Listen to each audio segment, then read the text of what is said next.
Vamos a comenzar con la hermana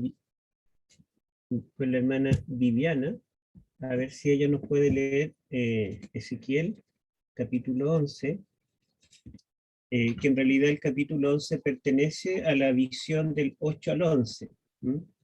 Idealmente habría sido bueno tratarlo juntos, pero por el tiempo no lo alcanzamos a tratar, pero ustedes van a darse cuenta que está estrechamente vinculado con el capítulo anterior. Ya, hermana, a ver si nos lee el capítulo 11. ¿Todo el capítulo 11? ¿Queremos? ¿Sí? A ver, leamos, tiene 13 versículos.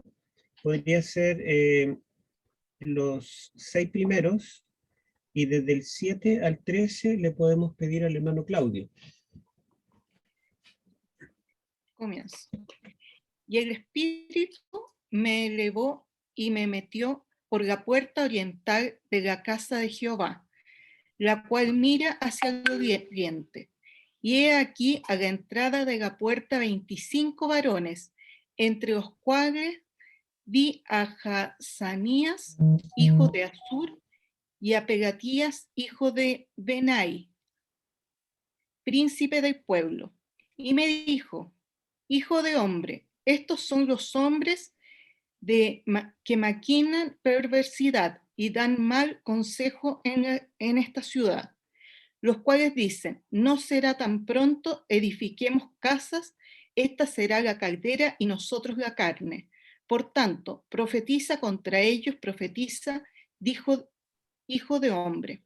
Y el Espíritu de Jehová descendió sobre mí y me dijo: di así, dice Jehová, así habéis hablado, oh casa de Israel, y las cosas que suben a vuestro espíritu, yo las he entendido.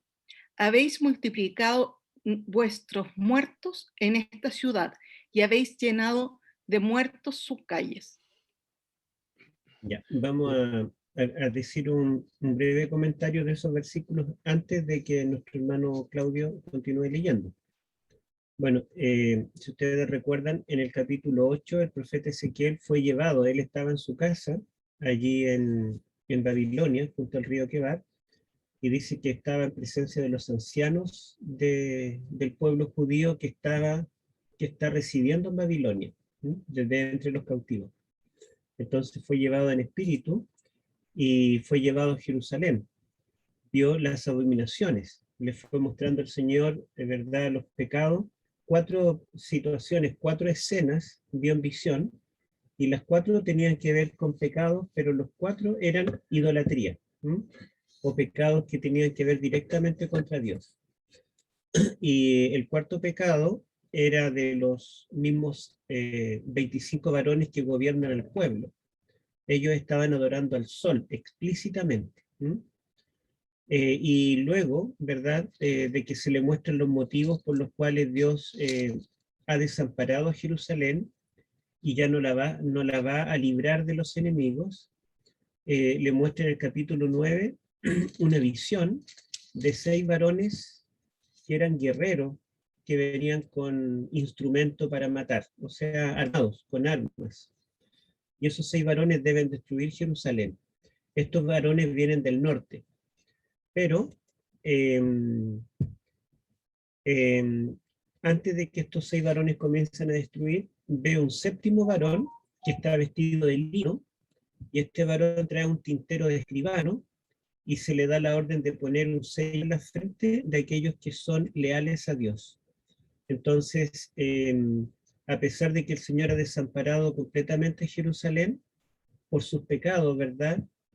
Aquí solamente es una muestra de los pecados. Pero imagínense si ellos estaban adorando dioses paganos, habían dejado a Dios completamente fuera, ¿cómo sería su moralidad?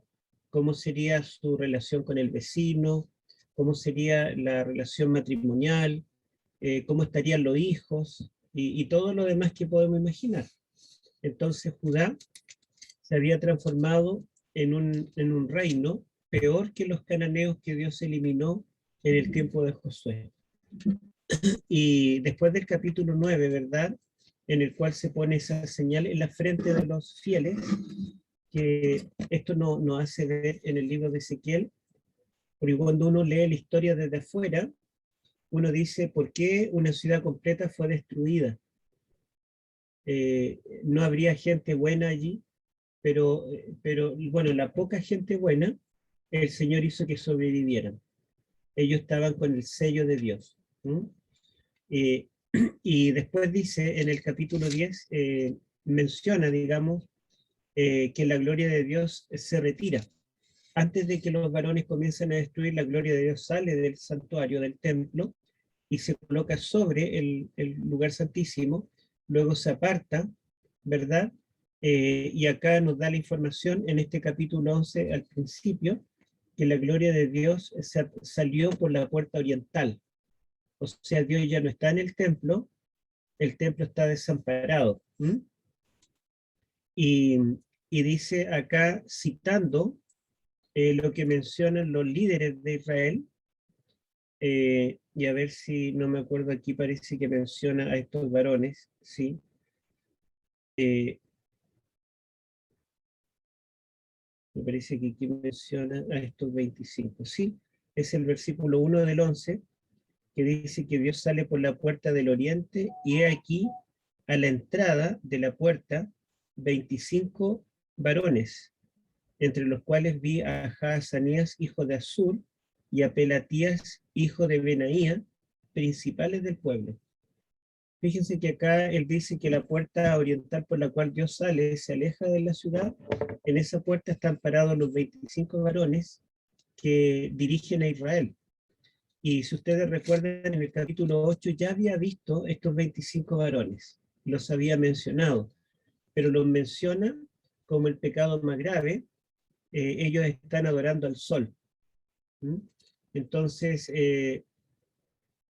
por eso, digamos, podemos estar más seguros de que esta visión, o el capítulo 11, es parte de la misma visión del capítulo 8. Los capítulos 8 al 11 es una sola visión, que Ezequiel, aunque está físicamente en Babilonia, en su casa, él es llevado en espíritu a Jerusalén y puede ver distintos lugares del templo, el entorno del templo, incluso las cámaras por dentro de los sacerdotes, como ellos adoran ídolos. Y estos 25 varones que aparecen allá adorando al sol, otra vez aparecen acá. Y ahora ellos están hablando y están diciendo, no, Jerusalén no va a ser destruida. Edifiquemos casas nomás, vivamos, hagamos planes, no se preocupen.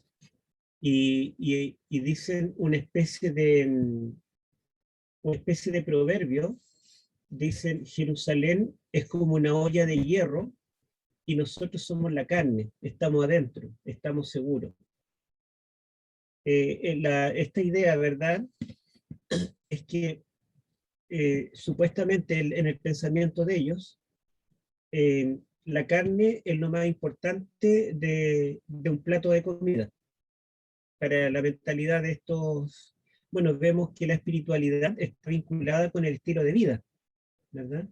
Estos eran los líderes religiosos y políticos de Judá, pero no estaban preocupados, ¿verdad?, de la dieta del Edén, ni siquiera de adorar a Dios. Entonces para ellos el plato de comida, lo más contundente era la carne, y lo demás era solo accesorio. La papa, el choclo, las verduras, los fideos, todo eso era accesorio.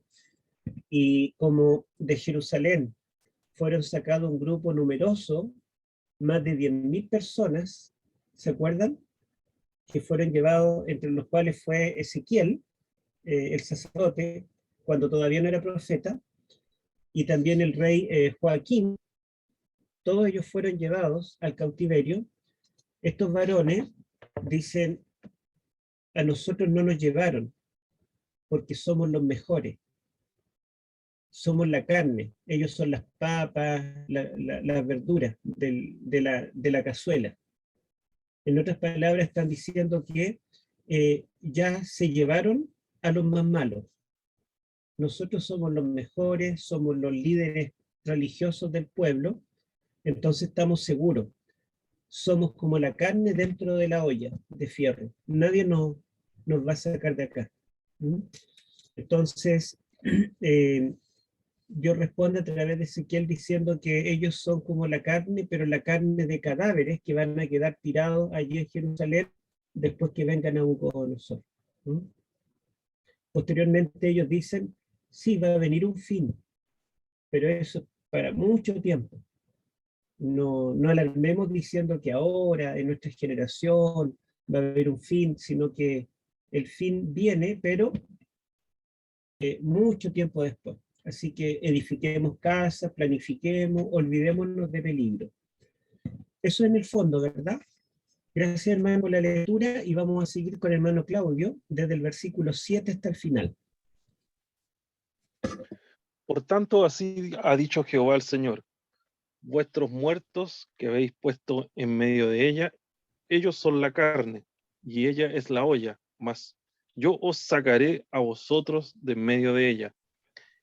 Espada habéis temido, y espada traeré sobre vosotros, dice Jehová el Señor.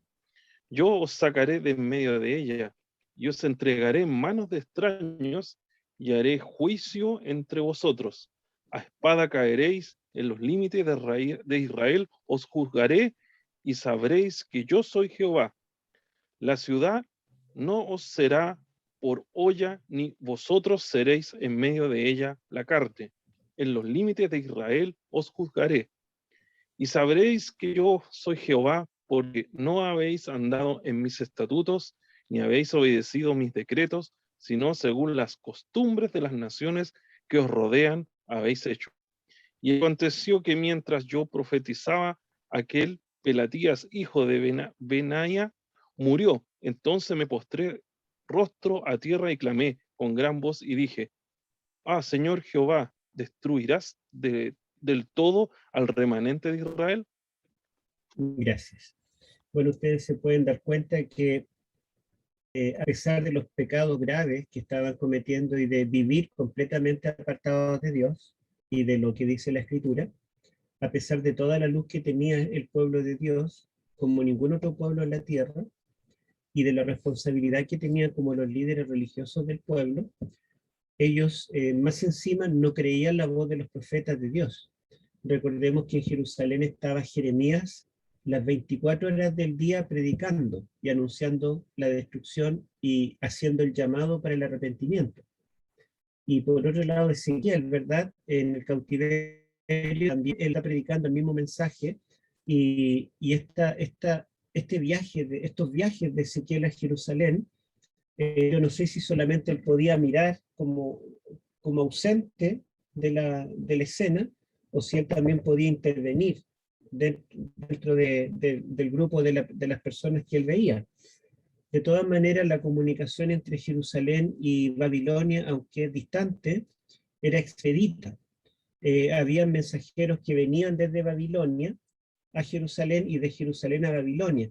Entonces, en Jerusalén los líderes sabían del profeta Ezequiel y sabían los mensajes que él estaba predicando. Y esos mensajes de destrucción de Ezequiel coincidían con los mensajes de destrucción de Jeremías.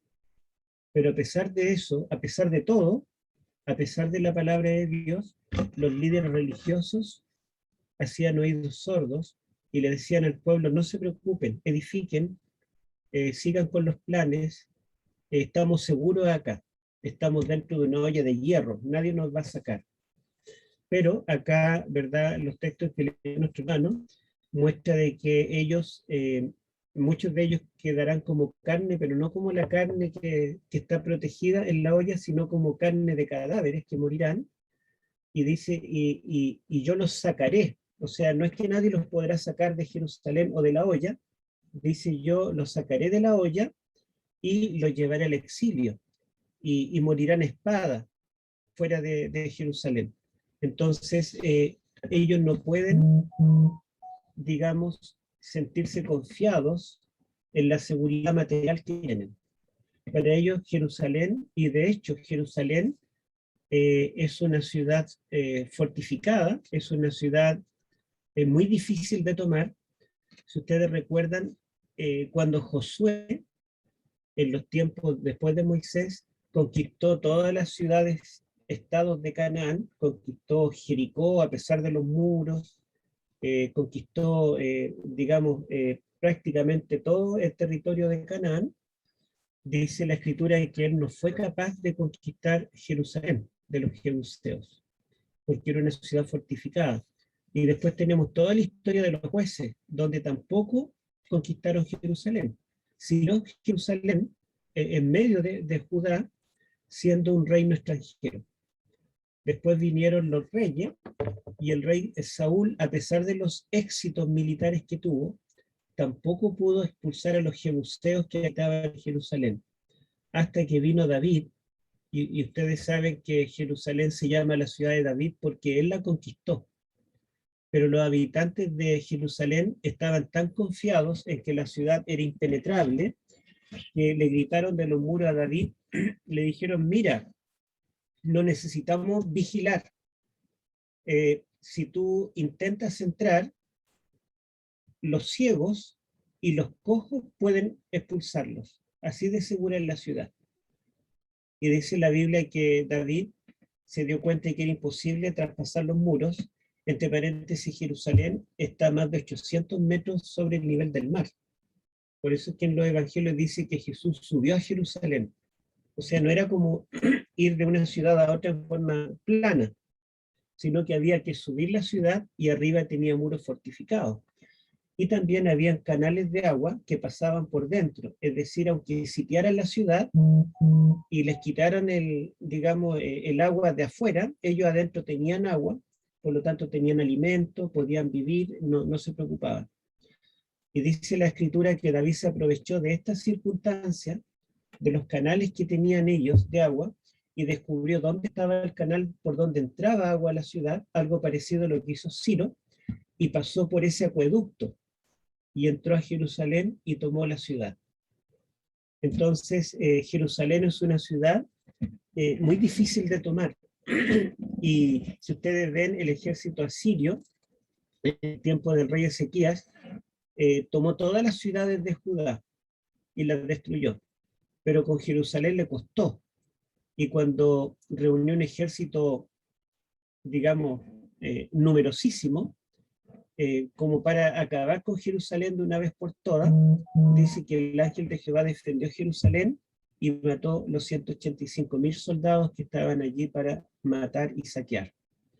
Entonces ellos se sentían confiados, porque a pesar de que el pueblo llevaba, digamos, décadas, siglos quizá en apostasía, Dios igual defendía la ciudad era segura, era como una olla de hierro, que no tenían temor de que alguien pudiera sacarlos de allí, pero el profeta tiene que anunciarles que no se apoyen en la confianza.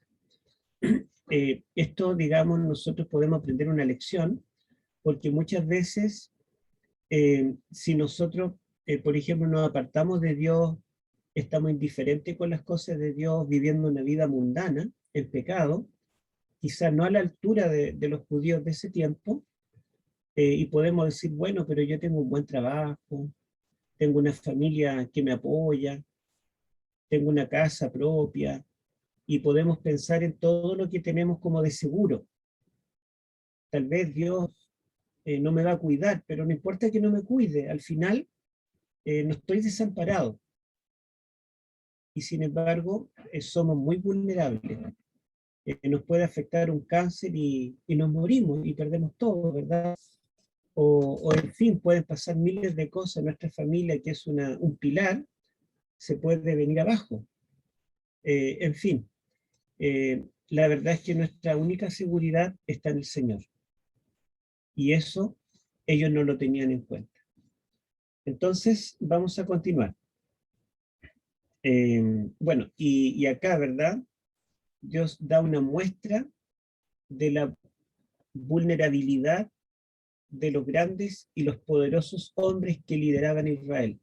Dice que mientras él estaba en esta visión, anunciando esto, murió Jaazanías, uno de los líderes de estos 25 varones, que tenía todo el poder y la riqueza, ¿verdad? Y gobernaba el pueblo, cayó muerto.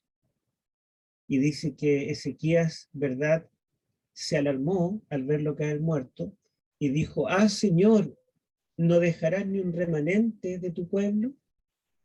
Y la verdad es que Dios sí, sí dejará un remanente. Pero Dios está usando todos los recursos para impactar a su pueblo, para que despierten. ¿Sí? Era como la Odisea, ¿verdad? Una iglesia tibia, dormida, pero el Señor hace todos los esfuerzos posibles para que su pueblo despierte y reaccione ante los llamados que le hacen los profetas de Dios. ¿No? Bueno, vamos a avanzar con el capítulo siguiente, sería el capítulo 12, donde Dios hace algunas promesas. Este capítulo tiene, perdón, es el mismo capítulo 11, pero continuamos desde el 14 hasta el 25. Hermana Gloria, ¿puede leer usted? Quizás mucho estoy dando, a ver. Ya, pastor. A ver, déjeme buscar acá. Léalo todo nomás, hermano. Lo que Amén. queda del capítulo 11. Amén. Dice promesa de restauración y de renovación. Y vino a mí palabra de Jehová diciendo, Hijo de hombre, tus hermanos, los hombres de tu parentesco y toda la casa de Israel, todas son aquellos a quienes dijeron los moradores de Jerusalén, alejaos de Jehová, a nosotros es dada la tierra en posesión. Por tanto di, así ha dicho Jehová el Señor, aunque le he arrojado lejos entre las naciones y le he esparcido por las tierras, con todo eso les seré por un pequeño santuario en la tierra donde lleguen. Di por tanto, así ha dicho Jehová el Señor, yo os rogaré de los pueblos, yo os recogeré de los pueblos y os congregaré de las tierras a las cuales estáis esparcidos y os daré la tierra de Israel. Y volverán allá y quitarán de ella todas sus idolatrías y todas sus abominaciones. Y les daré un corazón y un espíritu nuevo.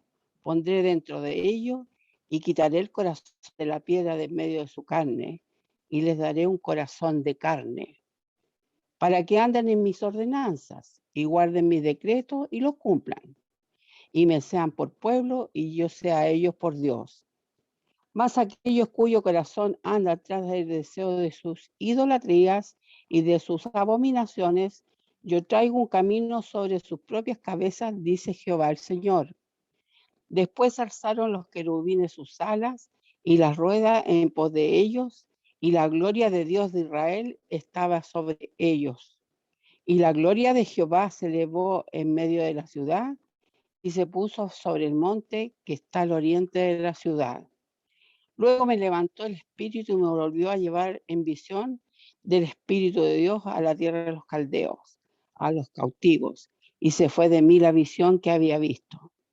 Y hablé a los cautivos todas las cosas que Jehová me había mostrado. Ese hermano. Bueno, ustedes pueden ver que ante la angustia del profeta Ezequiel y el clamor que él dice, ah, Jehová, morirán todos, no dejarás un remanente, Dios responde y explica a Ezequiel que sí dejará remanente. Y esta sección que leyó nuestra hermana está llena de promesas. Ustedes se pueden dar cuenta, ¿verdad?, que dice que aunque Dios lo lleve a tierra lejana, ¿verdad?, aunque estén en un país el más lejano del mundo, yo les seré un pequeño santuario donde ellos estén. Es una hermosa promesa, ¿verdad? Porque después de todo, ellos ya tenían todo un ritual y toda Jerusalén giraba en torno al templo, ese magnífico templo construido por Salomón. Pero la verdad es que el propósito del templo, el origen del templo, fue idea de Dios. Fue Dios quien dijo a Moisés, hagan un santuario para mí y habitaré en medio de ellos. Entonces el propósito del templo o del santuario era que Dios pudiera morar en medio de su pueblo. Pero ahora el pueblo había rechazado a Dios. Tenía otros dioses en el templo. Adoraba a otros dioses. Y Dios tiene que salir de allí. Pero, ¿verdad? aunque Dios permita que venga el enemigo, los venza, los derrote, se los lleve cautivo a tierra lejana, allí en esa tierra Dios otra vez irá detrás de su pueblo y otra vez, aunque no construyan un templo en tierra lejana, la presencia de Dios allí estará. Él será un pequeño santuario. Entonces no es necesario, ¿verdad? Es el edificio, como el templo de Salomón, para asegurar la presencia de Dios. Dios puede estar con ellos, aunque no tengan un templo construido. Dios puede estar con ellos, aunque no estén en Jerusalén, la ciudad santa. Pueden estar en medio de Babilonia, pero Dios puede estar morando con ellos. Y eso nos ayuda a nosotros a entender Apocalipsis 18, cuando dice el fuerte clamor, salid de Babilonia, pueblo mío. Nosotros pensamos que el pueblo de Dios está dentro de la iglesia remanente, pero la verdad es que Dios tiene un pueblo también en Babilonia y Dios mora con ellos. Dios es un pequeño santuario con esas personas, aunque no estén en la Tierra Santa, aunque no estén en el remanente. ¿Sí? Y así como ese remanente salió de Babilonia, después de Ciro, ¿verdad? Así también el remanente fiel que esté en otros lugares saldrá también, ¿verdad?, para unirse con el remanente fiel. Bueno, y además de esa promesa, hay otras más, ¿verdad? Dice en el versículo 17, así dice Jehová el Señor, yo recogeré de los pueblos y os congregaré de la tierra de las cuales por las cuales estáis esparcidos, y os daré la tierra de Israel. O sea, Él está prometiendo que ellos, Dios los rescatará, los mandó lejos, pero los va a volver a buscar, ¿verdad? Después que ellos aprendan la lección de que sean humildes ante Dios, reconozcan sus pecados, Él va a volver a traerlos, dice, a esa tierra. Y también les promete, fíjense en el versículo 19, no solamente digamos, una restauración externa, material, sino dice que les dará un nuevo corazón. El versículo 17, y les daré un corazón y un espíritu nuevo pondré dentro de ellos, y quitaré el corazón de piedra de en medio de la carne, y les daré un corazón de carne. Entonces, Dios está prometiendo acá restaurarlos completamente, restaurarlos materialmente, externamente, prosperarlos, retornarlos a su patria, pero además está prometiendo darle un nuevo corazón. Y dice aquí unas palabras muy lindas, que son las palabras del pacto que Dios le hizo, digamos que Dios las pronunció con Abraham, y después las pronunció con el pueblo de Israel en tiempo de Moisés. Dice el versículo 20, para que anden en mis ordenanzas y guarden mis decretos y los cumplan, y me sean por pueblo, y yo sea a ellos por Dios. Eso es lenguaje pactual. Nosotros estudiamos un folleto del pacto, ¿verdad? ¿Y qué es el pacto? Es ese convenio entre Dios y su pueblo, donde Dios dice, ustedes me serán por pueblo, y yo les seré por Dios. Entonces, con esto Dios está prometiendo que volverá a hacer un pacto con ellos. Le está prometiendo un nuevo pacto. Es como el profeta Oseas, donde Dios ilustra el pacto de Dios con su pueblo, con el pacto matrimonial. Y la esposa de Oseas le es infiel, ¿verdad? Finalmente se va con otros, pero después fracasa, ya no está tan atractiva, pasan los años, y ya los amantes no la prefieren, ¿verdad? Y ella se endeuda y termina vendiéndose como esclava para pagar sus deudas, y Dios le dice al profeta que venda todo lo que tiene y que la compre. Él la compra y vuelve a hacer un pacto matrimonial con ella, en el cual el profeta, o sea, será su esposo y ella será su esposa. Entonces sí, también Dios está prometiendo un nuevo pacto. Y este nuevo pacto está mucho más claro, yo creo que ustedes lo han leído, en Jeremías capítulo 31 al 34, donde dice explícitamente, he aquí vienen días, dice Jehová, en los cuales haré un nuevo pacto con la casa de Israel, ¿verdad? Entonces ese nuevo pacto está allí. También en Ezequiel capítulo 36, Dios promete que los santificará, los limpiará y les dará un nuevo corazón. El capítulo 36 es un capítulo de conversión y lo usamos muchas veces cuando predicamos en una campaña evangelística para ser llamados. Pero el contexto del capítulo 36 de Ezequiel es justamente en relación al pueblo de Dios, no a gente inconversa que queremos que se convierta, sino el pueblo de Dios que se rebeló contra Dios, se apartó de Dios, apostató, fueron llevados al cautiverio, pero Dios le está haciendo el llamado para que vuelvan a ser su pueblo y Dios los volverá a amar y les dará un nuevo corazón. Entonces, en este capítulo, o más bien esta sección, es la respuesta al clamor desesperado de Ezequiel: Señor, ¿morirán todos? ¿No dejarás remanente para Israel? Bueno, sí, aquí está la respuesta. Inmediatamente después de eso, en el versículo 22 en adelante, dice que la gloria de Jehová con los querubines se fue del templo y de la ciudad y se posó sobre el monte de los olivos. El mismo monte, ¿verdad?, en el cual se separó Cristo después de haber pronunciado las maldiciones y los ayes contra la Jerusalén impenitente de su tiempo. Bueno, y luego menciona que él fue llevado otra vez por el Espíritu a su casa Babilonia, 1100 kilómetros, ¿verdad?, a la velocidad de la luz. Él estaba en Jerusalén, a los minutos estaba otra vez en su casa en Jerusalén, en medio de los varones del pueblo, los ancianos del pueblo judío en Babilonia, los cautivos, y él les contó todo lo que vio en visión. O sea, ese mensaje no era solamente para los judíos que vivían en Jerusalén, sino también para los judíos que estaban viviendo acá, en el cautiverio. Bueno, vamos a leer entonces el capítulo 12.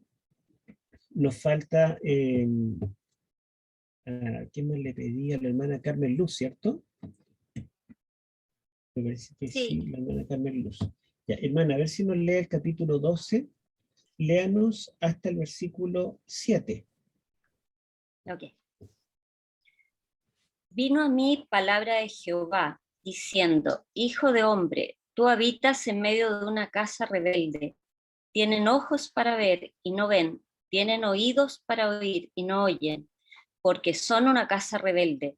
Por tanto tú, hijo de hombre, prepárate en seres de marcha y parte de día a la vista de ellos. Te pasarás de tu lugar a otro lugar a la vista de ellos, por si tal vez atienden, porque son una casa rebelde. Sacarás tus enseres de día a la vista de ellos, como enseres para el destierro, pero tú saldrás por la tarde a la vista de ellos, como quien sale en cautiverio.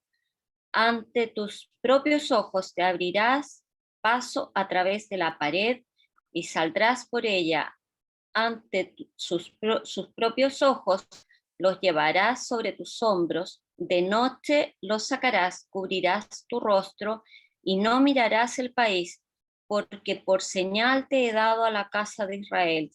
Yo hice como se me había mandado, saqué mis enseres de día como enseres para el destierro, y a la tarde me abrí paso a través de la pared con mi propia mano. Salí de noche y los llevé sobre los hombros a la vista de ellos. Gracias, hermana. Bueno, acá, si ustedes se pueden dar cuenta, acaba de terminar una visión y entramos inmediatamente en una escena dramatizada. El profeta tiene ahora que dramatizar el cautiverio. O sea, el mensaje tiene que llegar. Se lo va a repetir 1,000 veces.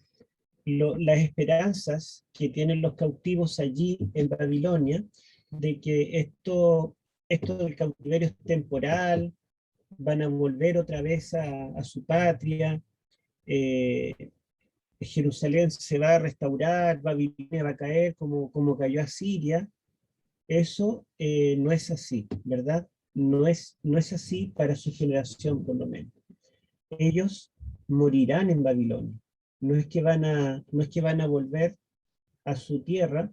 Piensen ustedes que todos los judíos, los millares de judíos que salieron, tenían casa, tenían bienes en Jerusalén, y un día se los llevaron a todos cautivos y perdieron sus bienes, que a lo mejor lo habían conseguido con el esfuerzo de toda su vida.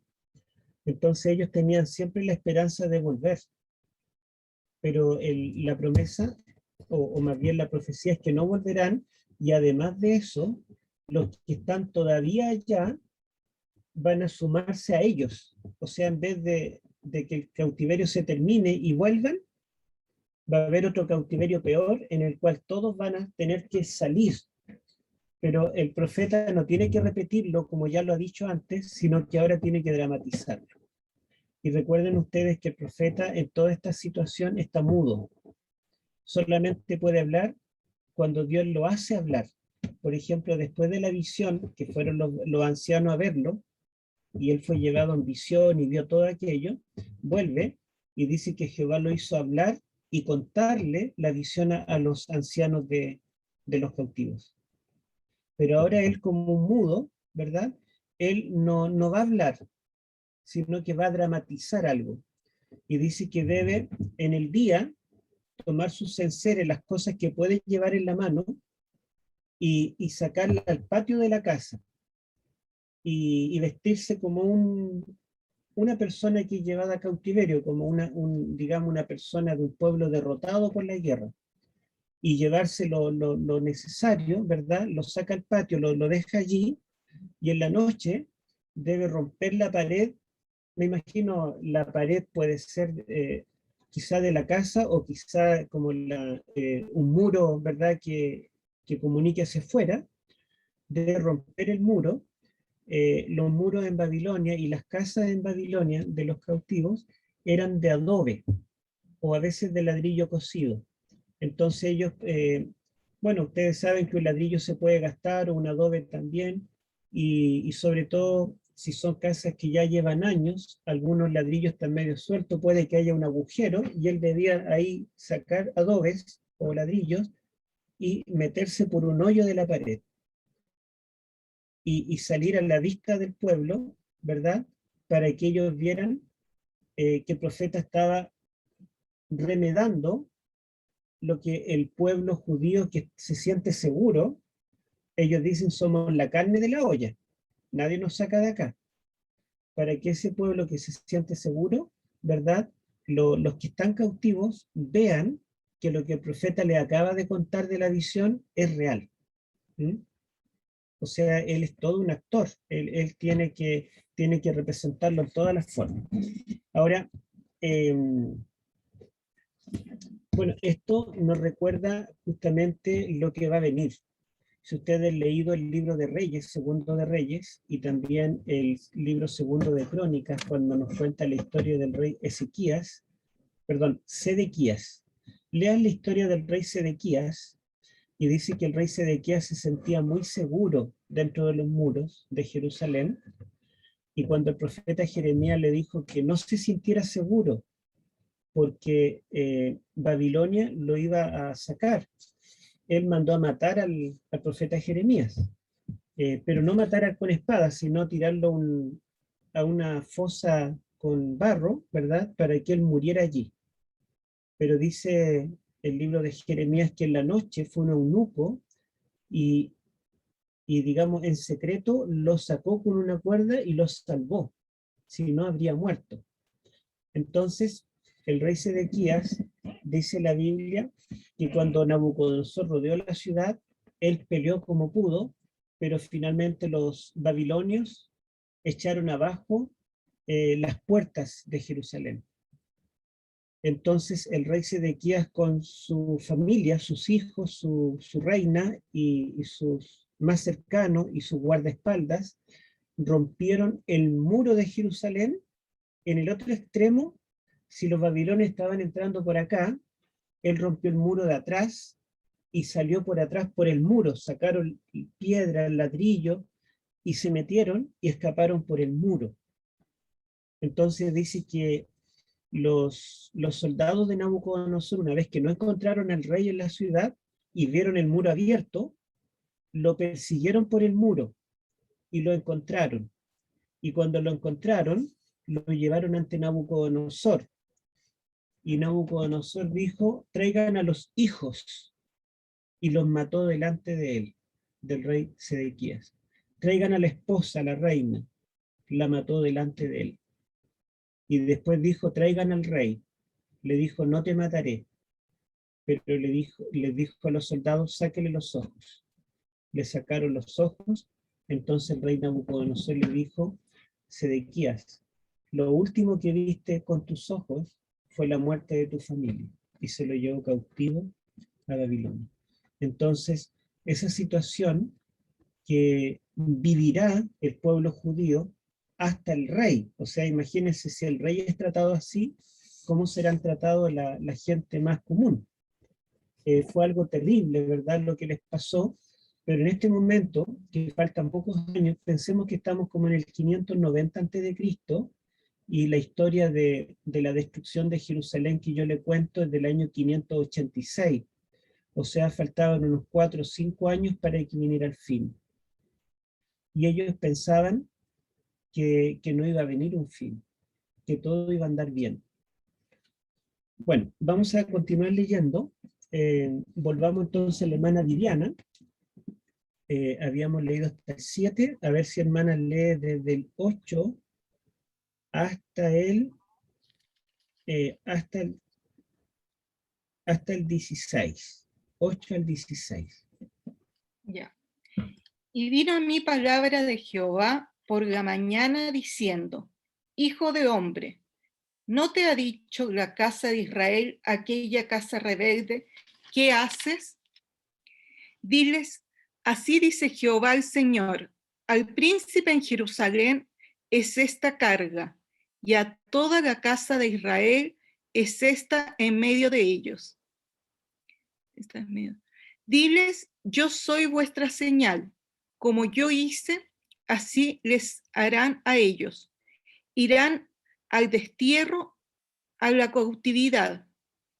Y al príncipe que está en medio de ellos llevarán a cuestas de noche y saldrán, horadarán la pared para sacarlo por ella. Cubrirá su rostro para no ver con sus ojos la tierra.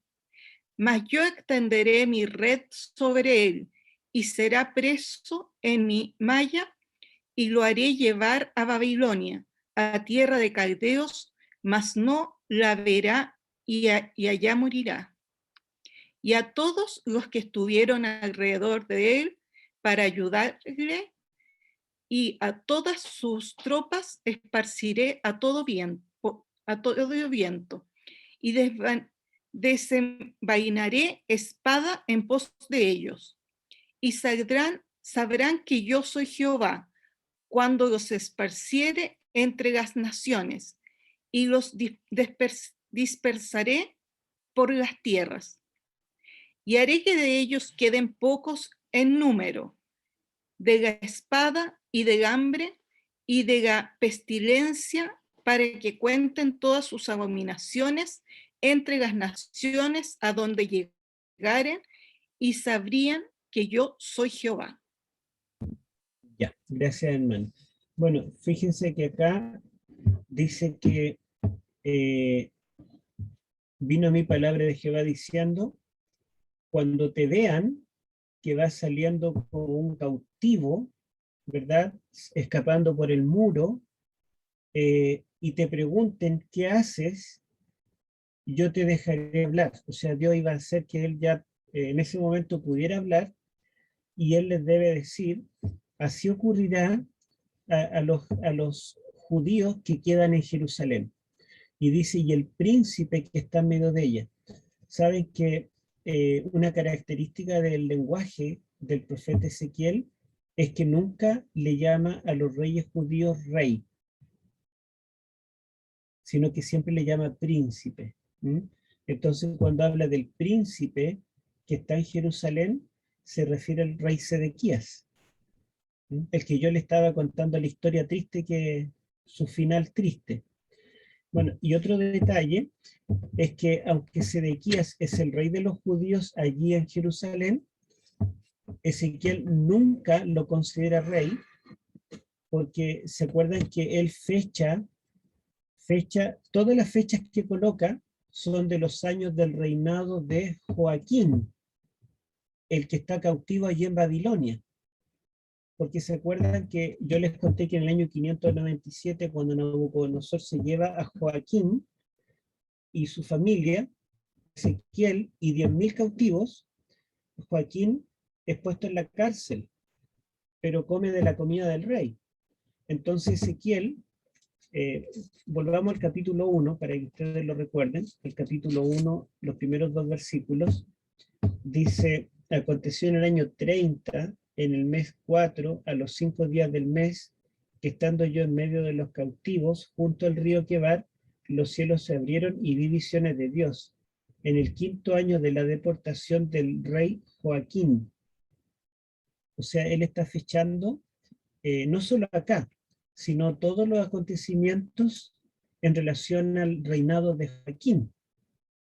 Pero Joaquín, él recibe la visión en el 5.º año de la deportación, pero Joaquín ya no es rey, está deportado, está en la cárcel, está en Babilonia, está lejos de Jerusalén. Pero él no dice en el año tanto del rey Sedequías que gobierna en Jerusalén, sino que las fechas son siempre en relación al reinado hipotético de Joaquín que no está reinando. Y el rey judío, el verdadero rey que está en Jerusalén, en este caso Sedequías, siempre le llama príncipe. Y ustedes pueden ver que dentro del castigo que dice del rey, dice que perforarán la pared, el muro, escaparán de noche, y dice, y le llevarán cautivo a Babilonia, mas no la verá con sus ojos, y allí morirá. ¿Por qué dice esto? Porque si él va a ser llevado cautivo a Babilonia, no verá Babilonia con sus ojos. Es porque justamente Nabucodonosor le sacó los ojos, ¿verdad? Antes de llevarlo al cautiverio.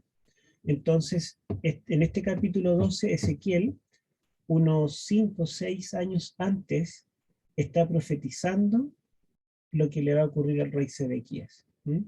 Y los demás, dice, morirán espada, morirán de hambre, de pestilencia, porque ellos no han querido, ¿verdad?, arrepentirse de sus pecados.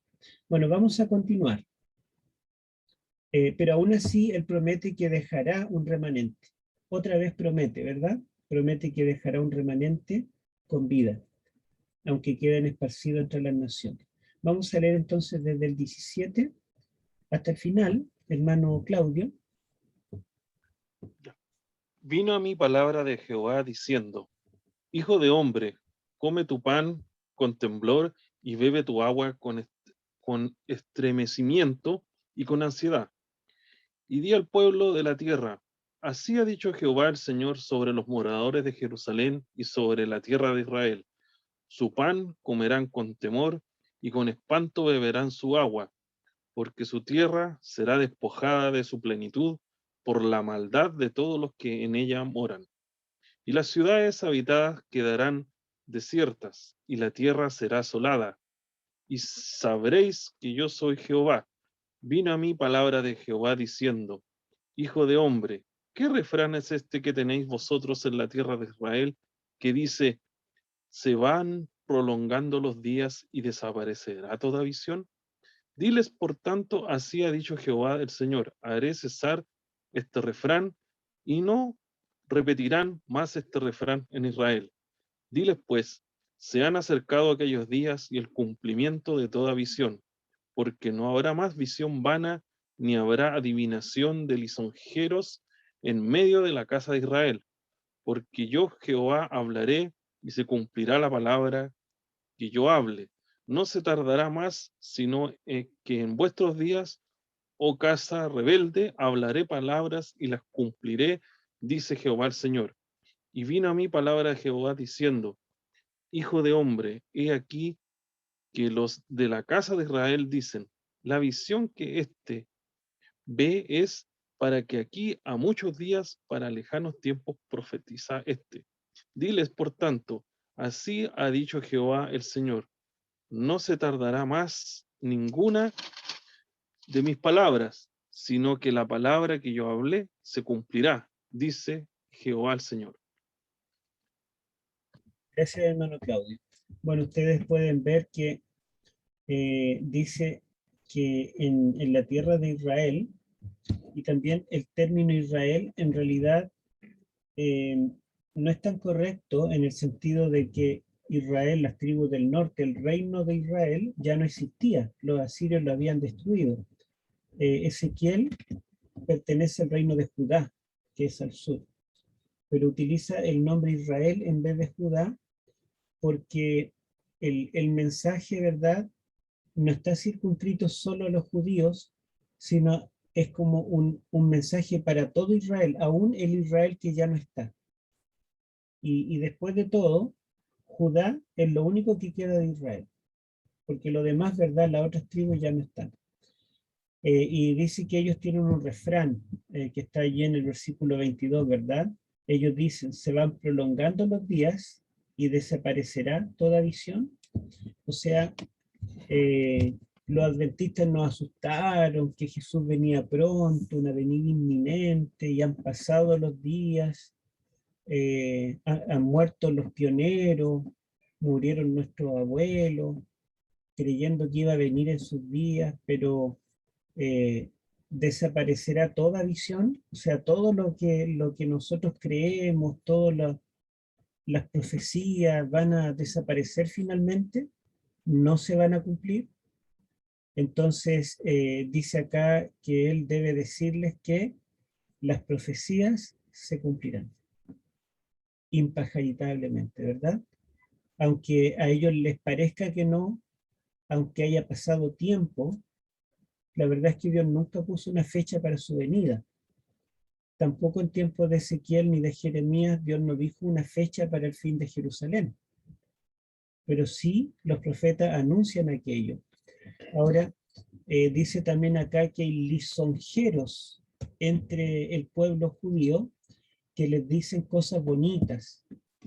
Cristo te ama, no necesitas cambiar de vida, ¿verdad? Algo así.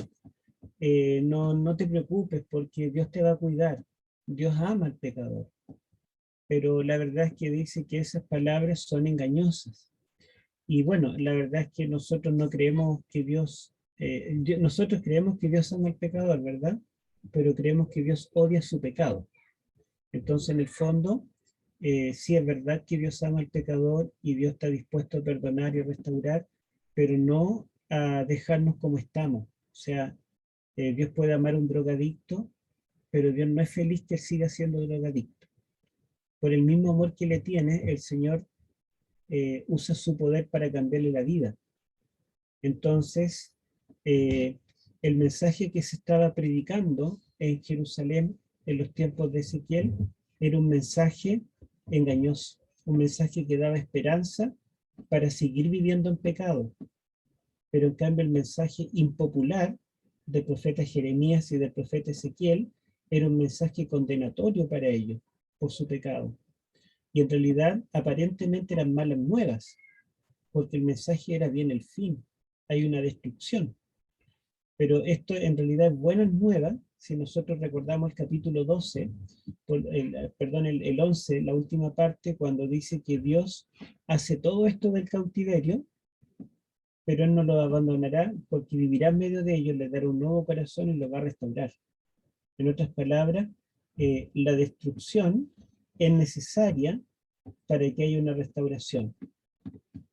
Podemos decir que el lago de fuego es necesario para que haya cielos nuevos y tierra nueva. ¿Mm? Bueno, entonces, y finalmente, los versículos 27 en adelante, dice que los del pueblo responden diciendo, sí, es verdad, en algún momento Jerusalén será destruida, pero eso es para lejanos tiempos, a largo plazo. Una profecía que no va a venir en nuestra generación, ¿para qué nos preocupamos? Sí, en algún momento va a venir el fin, pero pero no seamos alarmistas. Eso es lo que están diciendo en el fondo, ¿verdad? Eso está en el versículo 27 cuando dice, la visión que éste ve es para de aquí a muchos días, para lejanos tiempos profetiza este. Una de las formas, ¿verdad?, de minimizar las profecías bíblicas, una es rechazarlas, como hacen al principio. Ahora, si todas las evidencias nos muestran que las profecías son genuinas y que Dios conoce el futuro, entonces la otra forma de rechazarlas cuando no pueden evitarlas es decir, bueno, sí, se van a cumplir, pero a largo plazo. ¿Para qué nos preocupamos ahora? En cambio, Dios le dice, por medio de Jeremías, el 28, diles, por tanto, así ha dicho Jehová el Señor, no se tardará más ninguna de mis palabras, sino que la palabra que yo hable se cumplirá, dice Jehová el Señor.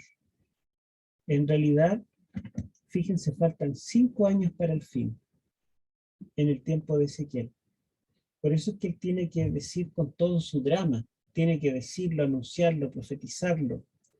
Y fíjense que el capítulo, o más bien la porción que leímos ahora, del versículo 8 en adelante, dice que él debe comer con angustia, ¿verdad? Asustado, porque sí, el pueblo comerá en el momento de que la ciudad esté sitiada. Y yo me imagino, si ustedes les dicen, mira hermana o hermano, yo quiero que tú en el programa de Sociedades Jóvenes tomes 11, pero asustada, así con temor. Yo no sé si seríamos tan buenos actores como para hacerlo y que nos crean, porque generalmente cuando tenemos que representar un papel se nos escapa una risita o algo así, no lo podemos hacer tan real, y en el fondo toda la iglesia que nos está viendo sabe que estamos realizando un papel nomás, pero nadie se asusta.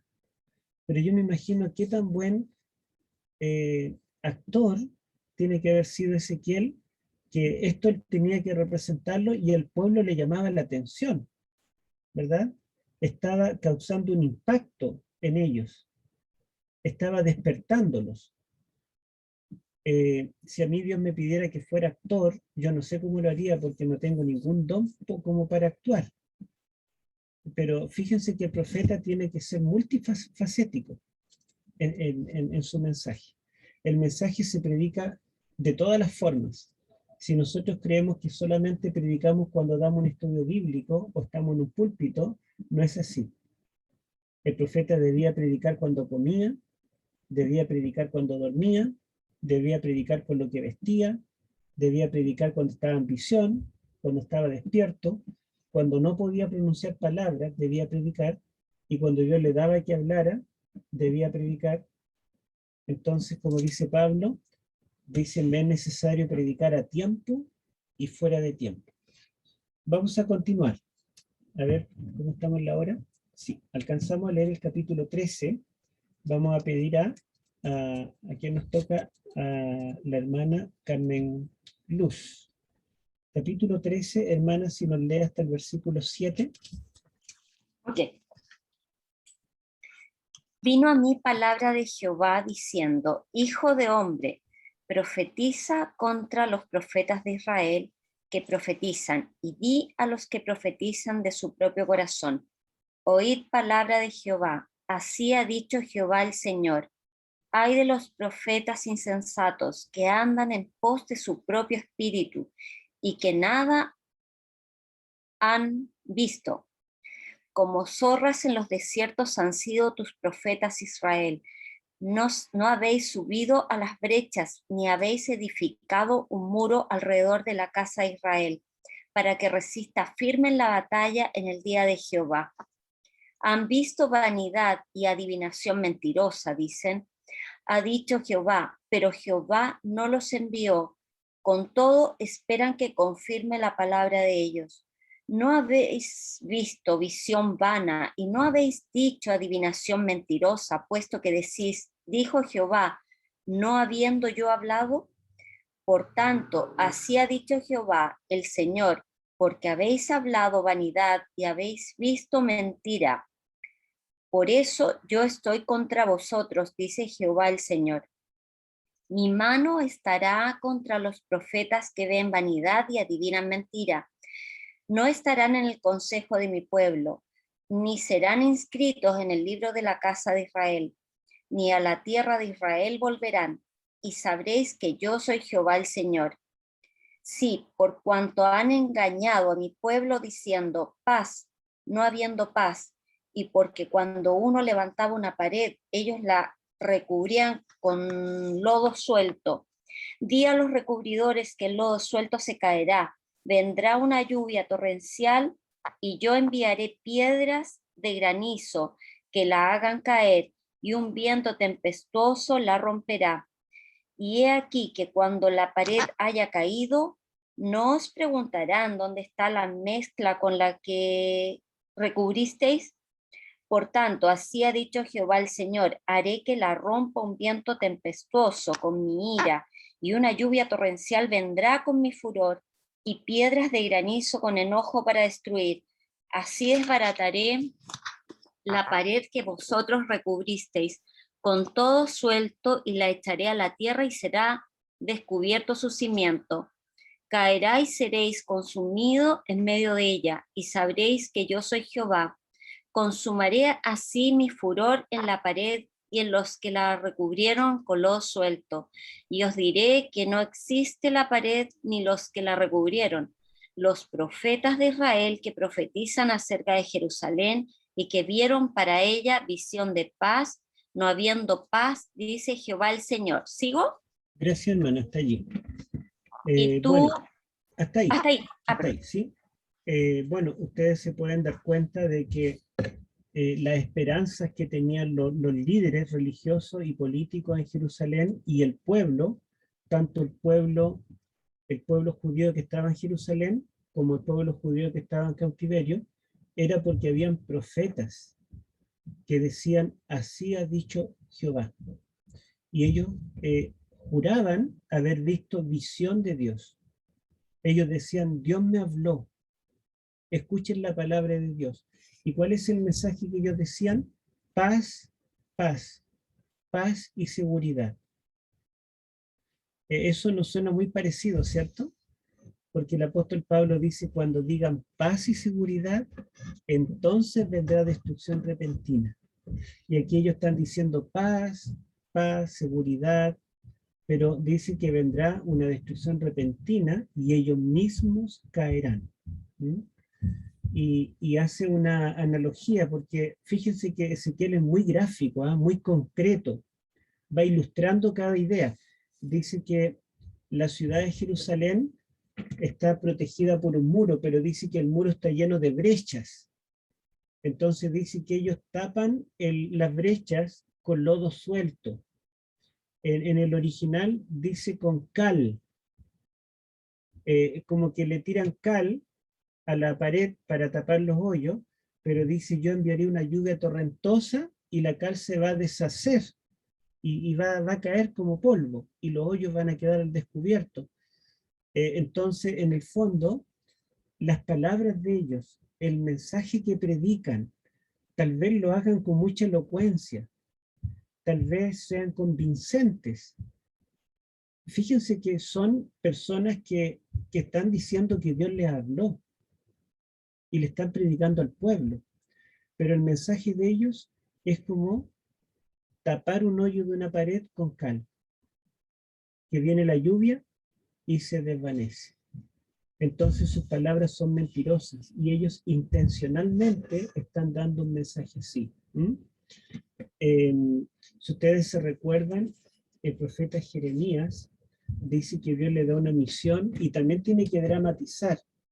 Entonces Dios le dice a Jeremías, mira, ponte un saco como si fuera un esclavo que te llevan al cautiverio y toma un yugo de madera, un yugo de buey, y póntelo en tu espalda y amárrate las manos una a cada lado y entra al palacio del rey Sedequías. Entonces él entró de esa forma con el yugo arriba, donde el rey Sedequías, y el rey en el trono se alarmó, y el profeta le dijo, mira Sedequías, así será llevado tu pueblo al cautiverio.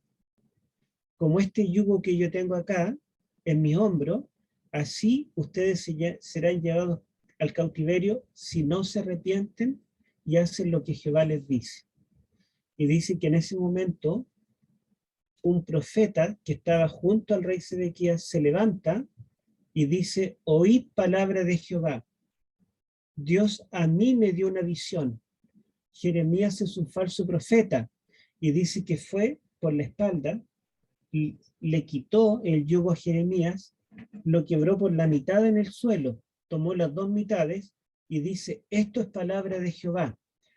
El yugo que Babilonia nos quiere imponer será quebrado por Jehová. Aleluya, Dios va a quebrar este yugo. No necesitamos que Jehová nos cuide. Imagínense, o sea, los falsos profetas no solamente daban un mensaje tímidamente, sino que ellos usaban también todos los recursos de la retórica, eran convincentes. Y el rey Sedequías, ante los dos profetas, le creyó al profeta falso. Y no le creyó a Jeremías. Entonces, fíjense ustedes que el problema no era solamente la apostasía y el pecado del pueblo, sino también los falsos predicadores. Nosotros podemos ver que hoy en día, aparte de que el mundo está en una apostasía de Dios, estamos en un tiempo cuando la gente no quiere creer en Él. Además de eso, vemos que hay muchas iglesias, muchos mensajes que vienen de todas partes con un mensaje esperanzador, un mensaje lindo. Hoy justamente conversaba por teléfono con un colega, un médico que es adventista, y él me decía que hoy atendió en su consulta una señora que era budista. Entonces ella le habló de Cristo y le habló de Dios y le habló de una forma tan linda. Ella practica la yoga y tiene mucha paz espiritual. Entonces es un mensaje como tan lindo: sigamos acá, está todo bien. Y ese mensaje está siendo dado en todas partes. Nosotros somos una voz discordante en medio del cristianismo y de las religiones. No solo nosotros, pero somos parte de ese grupo escaso. Y la voz del profeta Ezequiel y el profeta Jeremías eran voces solitarias en medio del mensaje que predicaban los falsos profetas. Bueno, vamos a continuar. ¿A quién le correspondería? A la hermana Gloria, me parece, ¿verdad? Hermana Gloria. Y me parece que leyó a nuestra hermana Carmen hasta el 17, ¿o no? A ver, ¿hasta cuál leyó? Sí, sí, Hasta el 17, ya. sí. Entonces sería... El no, hasta el 18. 16. Ya, Hasta el 16 leyó. Entonces desde el ya. 17, hermana Gloria, hasta el final. Bien, pastor. Y tú, hijo de hombre, pon tu rostro contra las hijas de tu pueblo que profetizan de su propio corazón y profetiza contra ellas.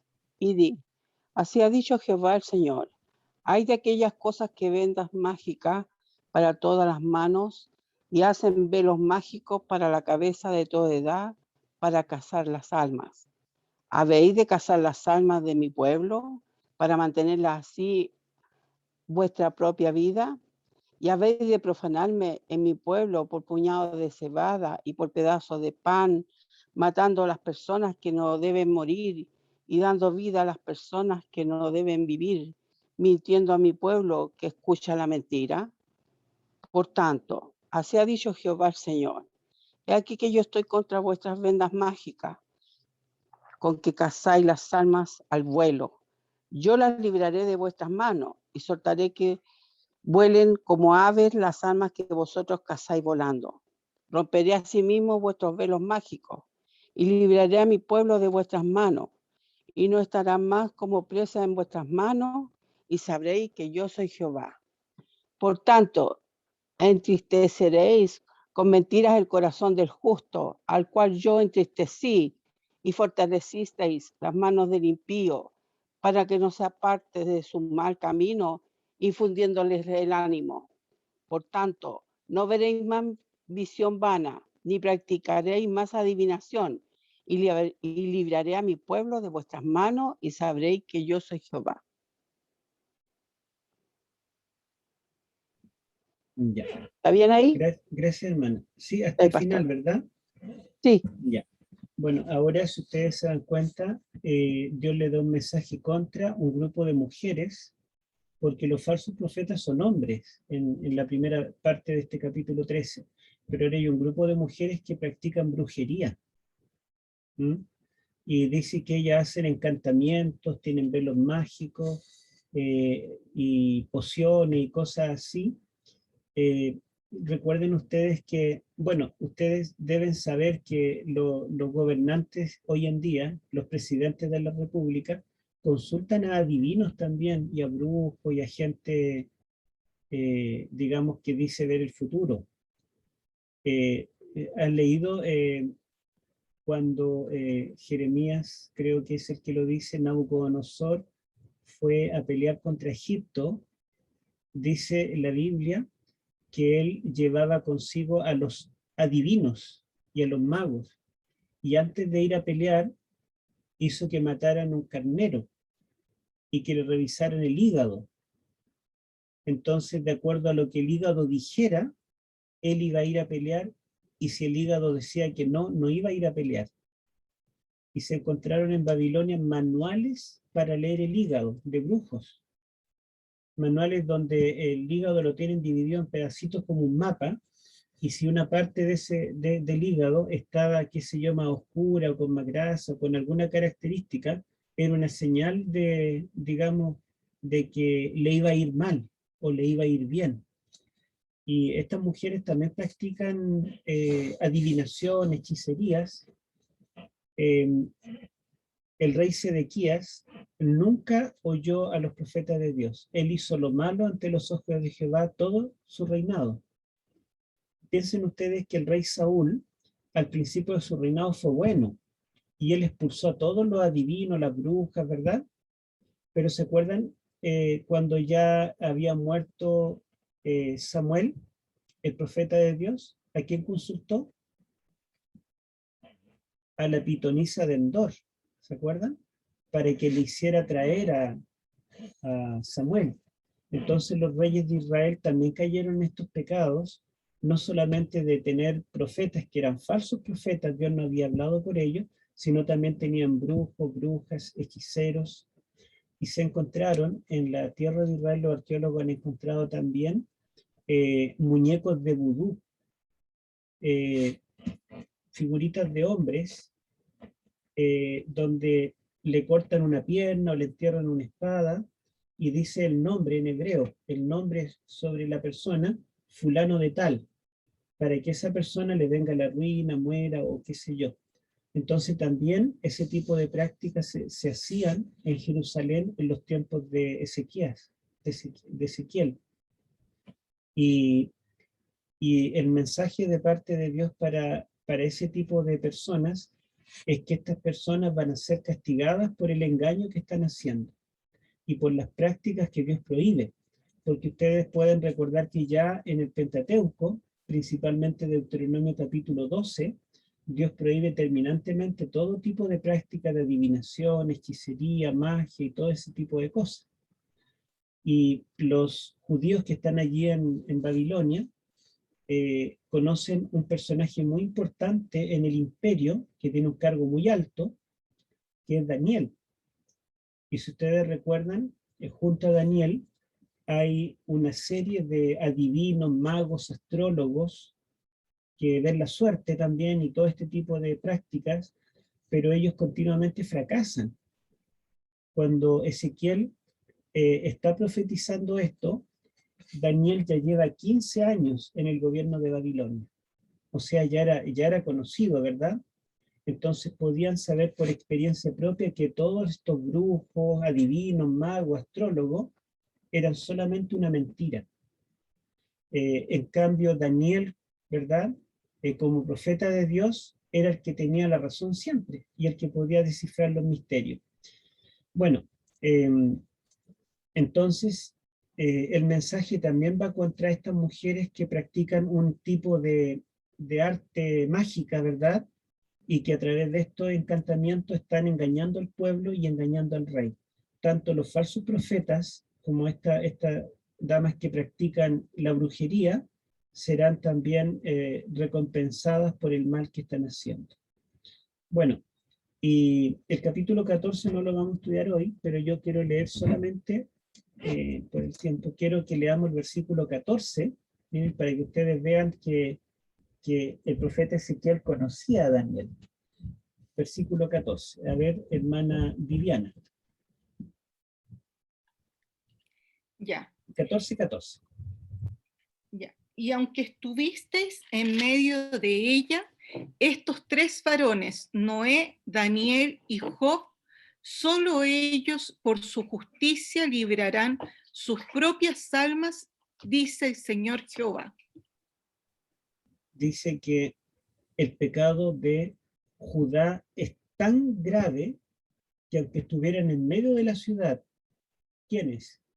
Noé, Daniel y Job, apenas ellos salvarían su propia vida y nadie más se salvaría. ¿Se acuerdan ustedes cuando Dios va a destruir Sodoma y Gomorra? Y Abraham regatea con Dios y le dice, Dios le dice, mira, destruiré la ciudad porque está completamente entregada al pecado.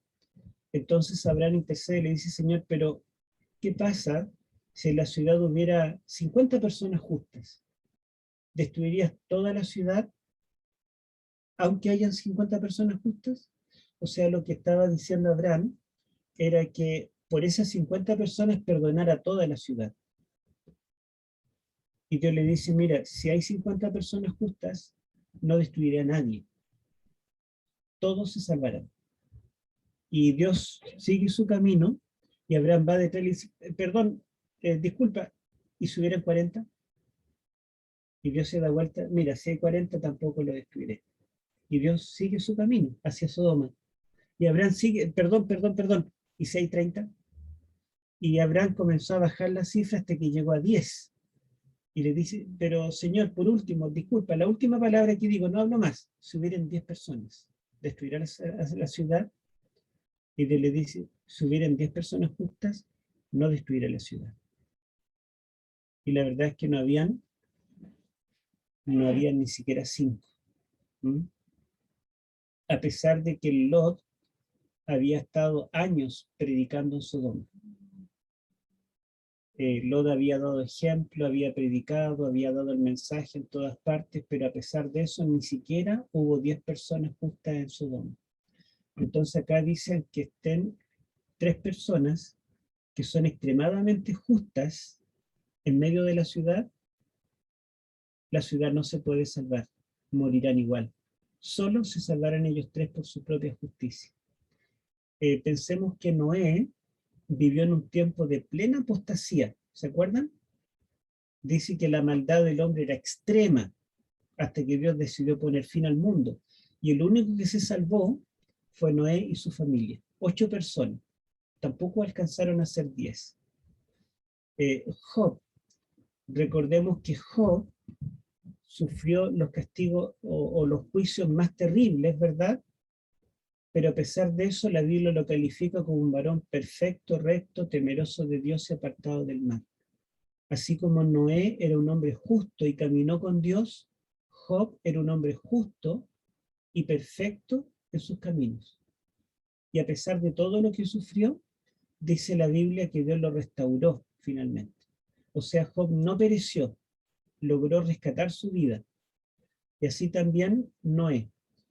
Y en el caso de Daniel, Daniel era tan justo, tan intachable, que en un tiempo posterior a esta visión, dice la Biblia que los sabios de Babilonia buscaron alguna mancha en Daniel, buscaron algo en que acusarlo, algún pecado moral, algún pecado pasado quizás, o un error, tal vez el que tenía a cargo tanto dinero y administración pública había tomado un peso, pero vieron que no había ninguna falta en él. Daniel era un hombre completamente justo y transparente. Nadie podía decir nada de él. Entonces ellos concluyeron, no hallaremos falta alguna en Daniel, a menos que sea en relación a la ley de Dios. Y allí vino el decreto, ¿verdad? El decreto contra los mandamientos de Dios. Entonces, estas tres personas son caracterizadas por su justicia. Sí, todavía Daniel no había vivido la experiencia del horno de los leones, pero sí había vivido la experiencia, por ejemplo, del capítulo 2, cuando Nabucodonosor mandó a matar a todos los sabios, y gracias a Daniel se salvaron todos, ¿se acuerdan? Porque Daniel no le dijo a Dios, mira, si yo adivino el sueño, que no me maten a mí y a mis tres amigos, sino que le dijo, mira, si yo adivino el sueño, no mates a los sabios de Babilonia. O sea, gracias a Daniel se salvaron todos los sabios de Babilonia. Gracias a Noé se salvó su familia. Entonces dice, aunque estén aquí Noé, Daniel y Job, apenas se salvarían ellos, pero no podrían salvar a nadie más por la justicia de ellos. Así de mal estaba el pueblo, ¿verdad? Y fíjense el versículo 20, aquí mismo en el capítulo 14, versículo 20, hermano Claudio.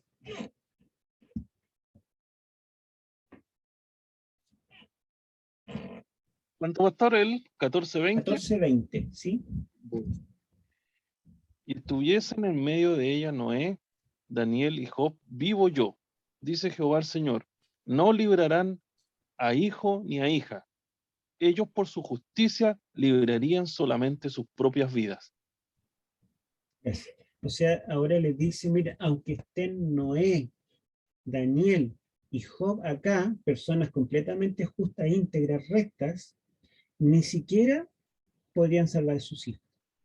Fíjense que en el tiempo del diluvio la maldad del hombre era extrema, pero a pesar de eso, la justicia de Noé permitió que él salvara a sus tres hijos con sus nueras y su esposa.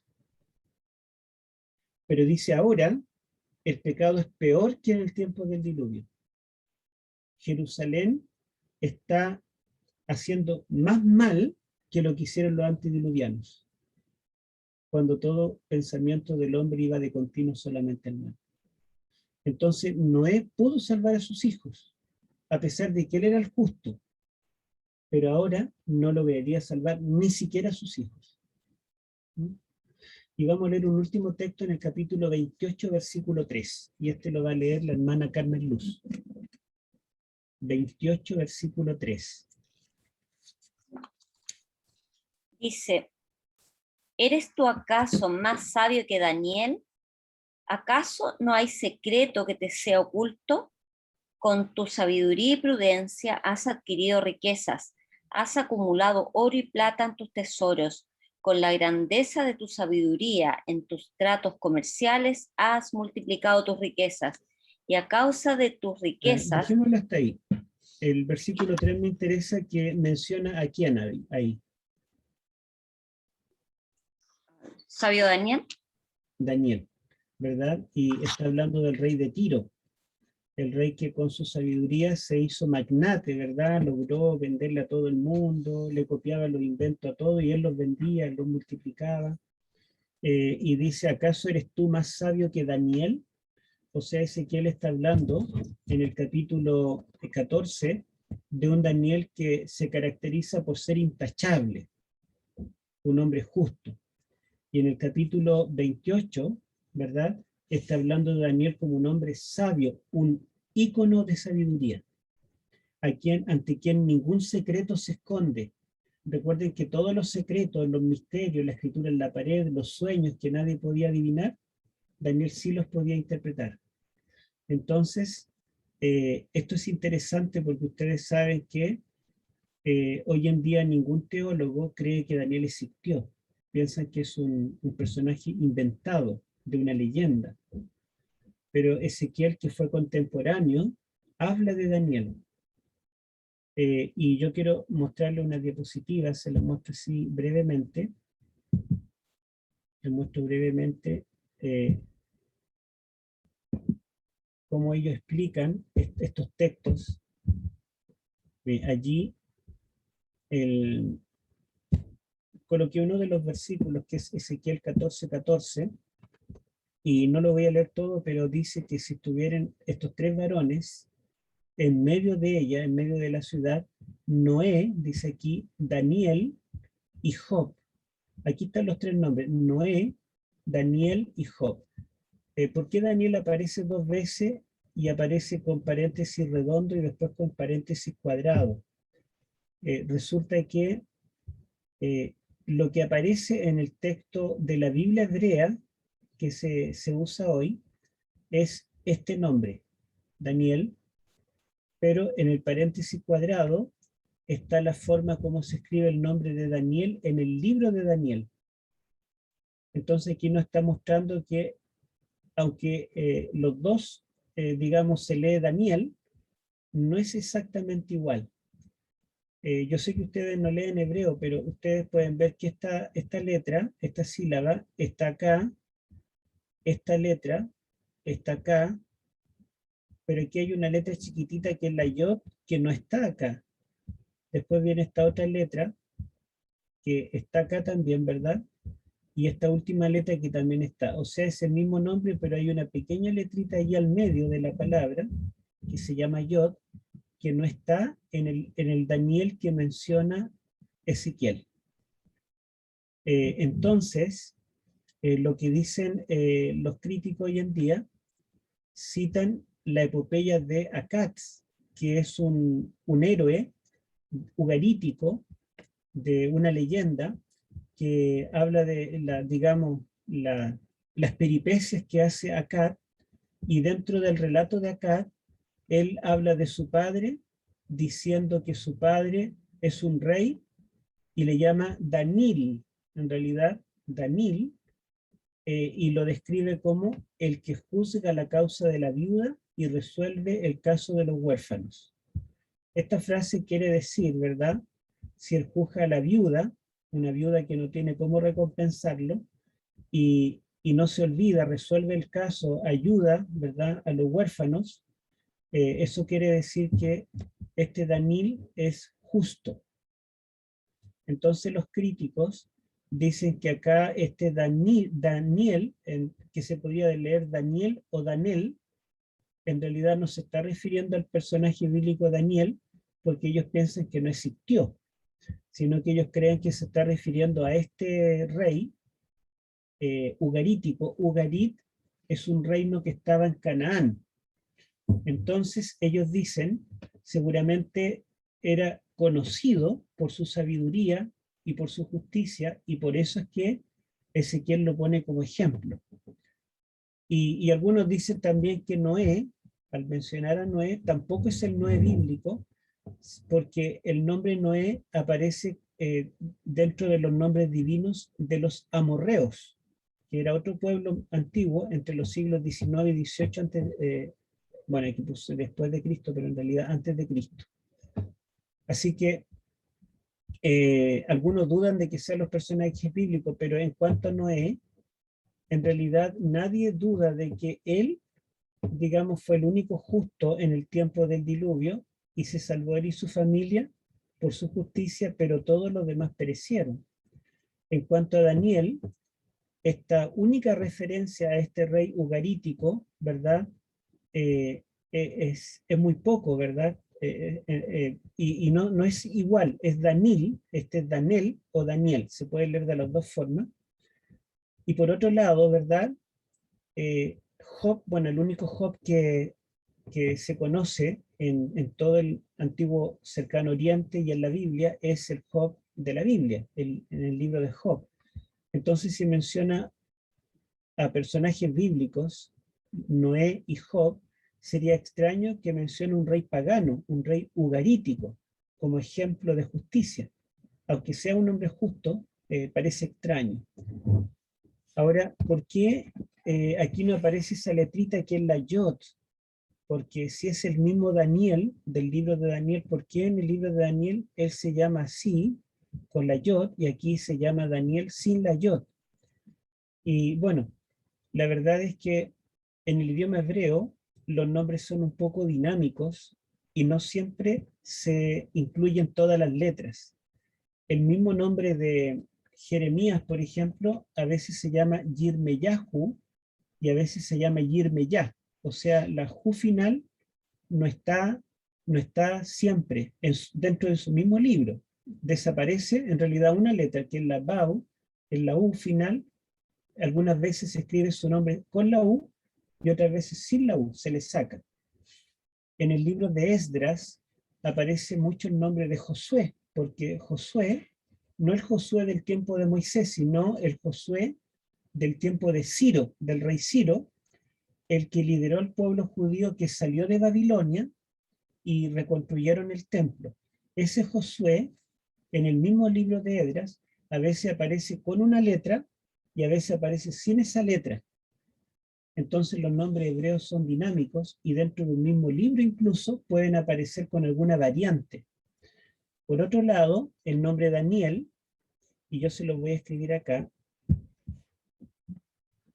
vamos a usar el color rojo, vamos a colocarlo aquí.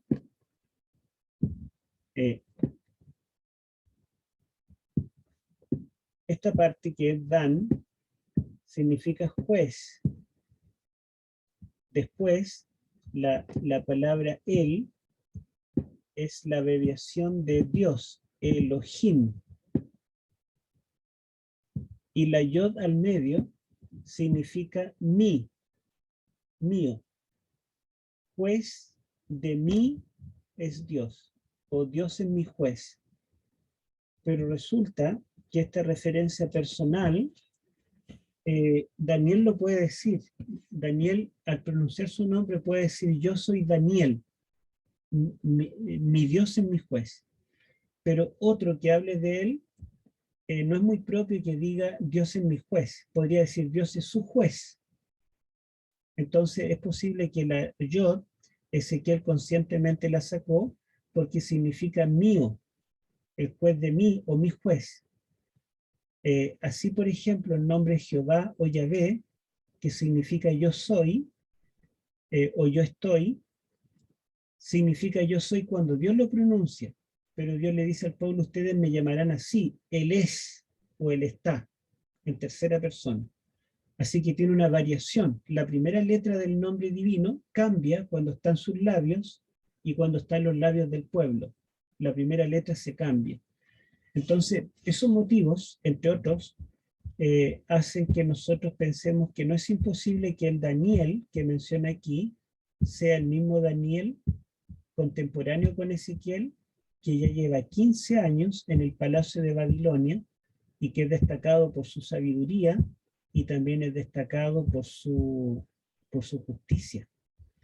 Piensen ustedes que Daniel está gobernando en el mismo palacio de la ciudad donde ellos están viviendo.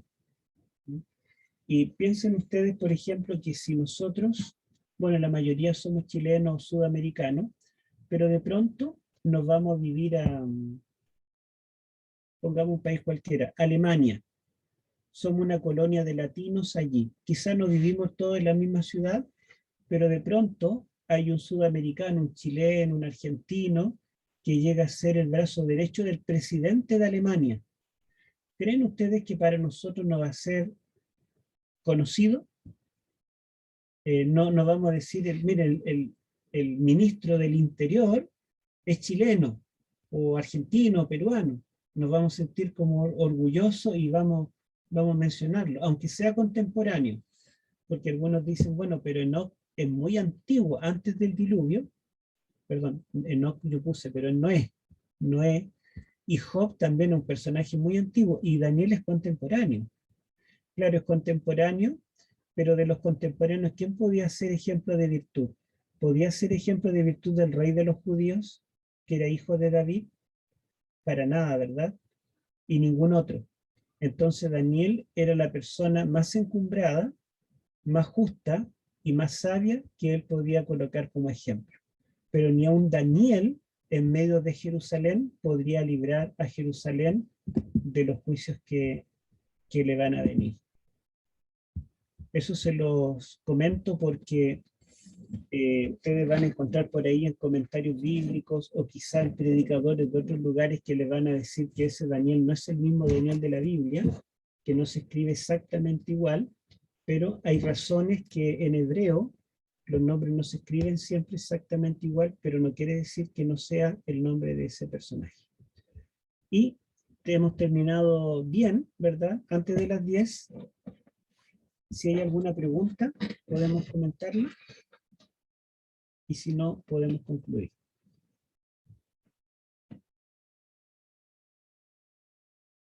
Pastor, Hermana. Perdón, antes de sabe que hable, están todos ahora desmuteados, ¿ah? Así que pueden, si quieren decir algo, pueden decirlo. Hermano. sí, usted ya hizo un comentario al respecto, pero me llamó la atención eso en Ezequiel 11:13 que dice, Señor, destruirá a todo el remanente de Israel. Ya usted lo advirtió cuando Abraham siguió al ángel y le preguntó si destruiría el pueblo de Sodoma y Gomorra. Y lo otro que quería destacar, que dice que los de Jerusalén perdieron todos sus bienes y no volvieron a ellos. Pero por ahí se dice que en el nuevo orden mundial serán requisados todos los bienes de las personas y obviamente no volverán a ellos. También en el capítulo 12:2 dice, el Hijo del Hombre, tú que habitas en medio de casas rebeldes, los cuales tienen ojos para ver y no ven, tienen oído para oír y no oyen. También se nos advierte en el tiempo del fin que los que tienen oídos oigan y los que tienen ojos vean, ¿cierto? Y después dice, Dios ama al pecador, pero no hacia el pecado, porque Él quiere con todas estas cosas que nos arrepintamos y nos volvamos a Él. La verdad que están diciendo ahora paz y seguridad en el capítulo 13:10. Y es lo que dice el Señor, cuando digan paz y seguridad, entonces vendrá el fin. Todo nos muestra que el fin está tan cerca. Se dan cuenta que hay mucha analogía en el libro de Mucha. Ezequiel con nuestro tiempo. Increíble. Ahora piensen ustedes que en la historia de Israel no hubo muchos profetas y falsos profetas fueron muy pocos. Pero cuando Judá estaba llegando al fin de su historia, había muchos falsos profetas en Jerusalén, entre los que estaban en Babilonia, y Jesucristo dice que antes que Él venga, vendrán muchos en mi nombre y se levantarán falsos profetas, ¿verdad? Entonces también es una señal del tiempo del fin para nosotros. Y ustedes pueden hacer como la hermana Gloria, de anotar todas las analogías entre el tiempo de Ezequiel y el tiempo nuestro. Ahora, otro detalle que yo no les mencioné, pero ustedes se dieron cuenta de que cada sección que íbamos viendo, comenzaba diciendo, vino a mí palabra de Jehová diciendo. Y cada sección terminaba con la frase, y sabrán que yo soy Jehová. Y esa frase es interesante, porque esa frase la encontramos en el Éxodo. En el Éxodo, cuando Moisés tiene que ir ante Faraón, Dios le dice, sabrán los egipcios que yo soy Jehová. ¿Por qué? Porque los egipcios eran completamente incrédulos. No creían en el Dios de Israel. ¿Quién es Jehová para que crean en él? Y cada vez que Moisés hacía un milagro, ¿verdad? Convertía el agua en sangre, traía a los magos, vengan, hagan lo mismo. Y lo hacían. Entonces decía, es un truco. O sea, buscaba una explicación natural para los milagros de Dios. Pero ahora Ezequiel está dando un mensaje al pueblo de Dios, no a los egipcios, sino al pueblo que Dios sacó de Egipto. Y el mensaje para ese pueblo es un estribillo que se repite muchas veces, para que mi pueblo sepan que yo soy Jehová. O sea, ya no es necesario decirle a Egipto, a los paganos, a los incrédulos, que ellos conozcan que Dios es, Jehová es Dios, sino que ahora los que tienen que conocer que Jehová es Dios es su pueblo. O sea, la incredulidad del pueblo hacia Dios es comparable con la de Egipto, y el pecado y la corrupción comparable al tiempo de Noé y al tiempo de Sodoma y Gomorra. Ese es el extremo, ¿verdad?, de cómo está el pueblo.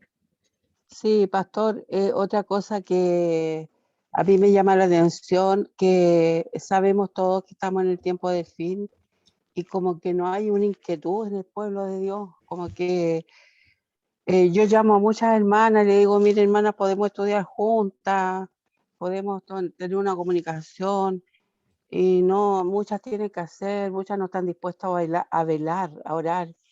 Entonces, yo digo, si no estamos llenando nuestras vasijas, nuestras lámparas de aceite, seremos allá como las vírgenes fatuas. Ujú. Bueno, Dios quiere que nosotros despertemos al pueblo y Satanás está levantando falsos profetas en todas partes que están alarmando porque también vemos el otro extremo, ¿cierto? Grupos que ponen fechas, que niegan una doctrina, que hacen que nos rebelemos contra los líderes de la iglesia, pero no es el mensaje que Dios está mandando, ¿verdad? Entonces nosotros debemos dar a la trompeta el sonido certero, como dice la Nueva Espada, despertar al pueblo y que se vuelva a interesar por la palabra de Dios. Hermana Aurori, usted quería decir algo. Sí, hola. Hola, hermana. Bueno, aquí tengo una pregunta escrita.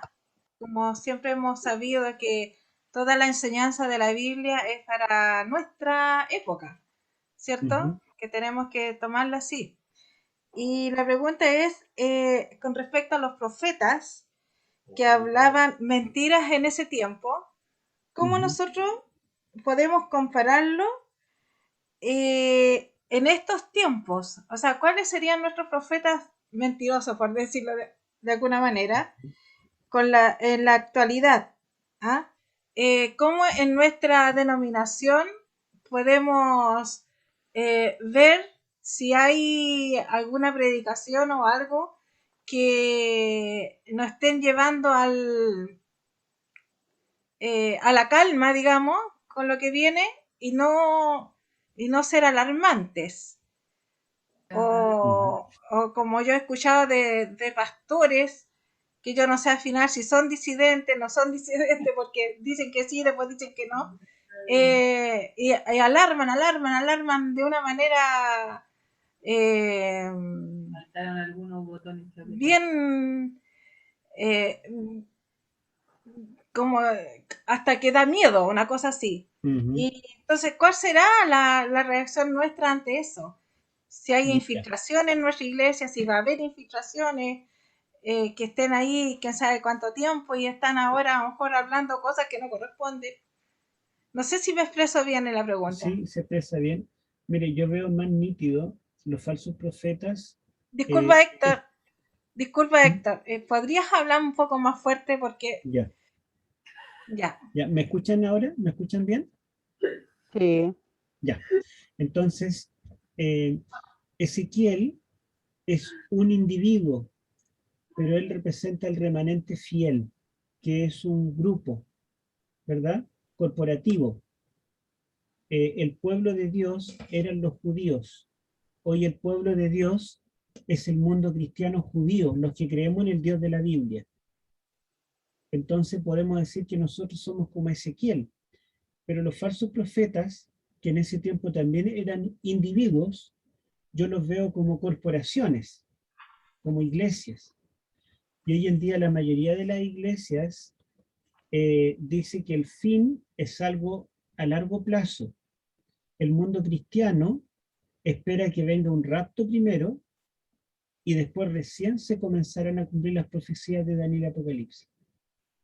Para ellos, por ejemplo, las 70 semanas de Daniel quedaron paralizadas en el tiempo de Cristo y recién la semana 70, la última semana, se cumplirá después del rapto. Entonces ellos miran las profecías a largo plazo, no esperan un fin repentino, rápido. Entonces lo veo en esa forma corporativa. Ahora también dentro de nuestra iglesia vemos que hay de todo un poco, ¿verdad? Hay algunos líderes o disidentes, no sé cómo llamarle, que son alarmistas, que nos asustan, que están buscando en los diarios todas las noticias malas como para ponerlas, ¿verdad? Que en el fondo es bueno escuchar las noticias y todo eso, pero nuestro mensaje no debe estar basado en las noticias, sino en un escrito está. Aquí debe estar nuestro mensaje, ¿verdad? Y por otro lado, hay otros líderes o disidentes que dicen lo contrario, que no hay que alarmarse y todo está bien, pero la verdad es que, por un lado, nosotros no debemos ser alarmistas, debemos predicar las profecías. Mientras estemos predicando las profecías, ¿verdad? Estamos cumpliendo con el rol del profeta, del atalaya, que debe dar su voz, anunciar el fin. Pero yo veo que los líderes de nuestra iglesia se ven como obligados a decir que no se alarmen, justamente por los grupos extremos que tratan de alarmar. Entonces, mientras prediquemos las profecías como iglesia o como individuos, vamos a estar cumpliendo con lo que el Señor quiere de nosotros. Y a pesar de que ya no se predican Daniel y Apocalipsis todos los años como en los tiempos cuando la mayoría de nosotros llegó a la iglesia, yo veo que está habiendo un resurgimiento en las profecías. ¿Sí? Porque me han invitado de varios lugares, de distritos, pastores, me han invitado a dar profecías. Por ejemplo, hoy en la mañana, no fue ayer, que me invitaron de un distrito a hacer una introducción a Daniel. Y fue el punto de partida porque después distintos pastores van a ir dando todas las profecías. Daniel 2, Daniel 7, Daniel 8, Daniel 9, Daniel 11, etcétera, etcétera. Entonces eso yo lo estoy viendo continuamente en distintos distritos. Así que estamos dando el mensaje. Quizá no lo estamos dando a nivel tan masivo como antes. Ahora también en Nuevo Tiempo también hay un curso de Daniel, un curso de Apocalipsis, solamente que el mensaje de Daniel y Apocalipsis es para el pueblo de Dios, entonces no es algo que se puede dar por los medios masivos de comunicación. Es más bien algo que se puede dar en una iglesia, se puede dar en un grupo pequeño, en un estudio bíblico. Entonces tenemos un material y usémoslo. Y dentro de todas las voces que hay dispares dentro de nuestra iglesia, lo mejor es que nosotros tengamos un amplio conocimiento de la palabra de Dios. O sea, mientras nosotros estemos estudiando y estemos bien afiatados en un escrito está, sabremos si alguien nos está, digamos, desviando del camino o diciendo lo correcto. Jesucristo fue atacado continuamente por fariseos, saduceos, herodianos, etc., pero él siempre respondía, escrito está. Entonces nosotros hagamos lo de Cristo, mientras estudiemos la Biblia, la conozcamos, vamos a tener seguridad y vamos a saber cómo conducirlo. Eso puedo decir, hermano.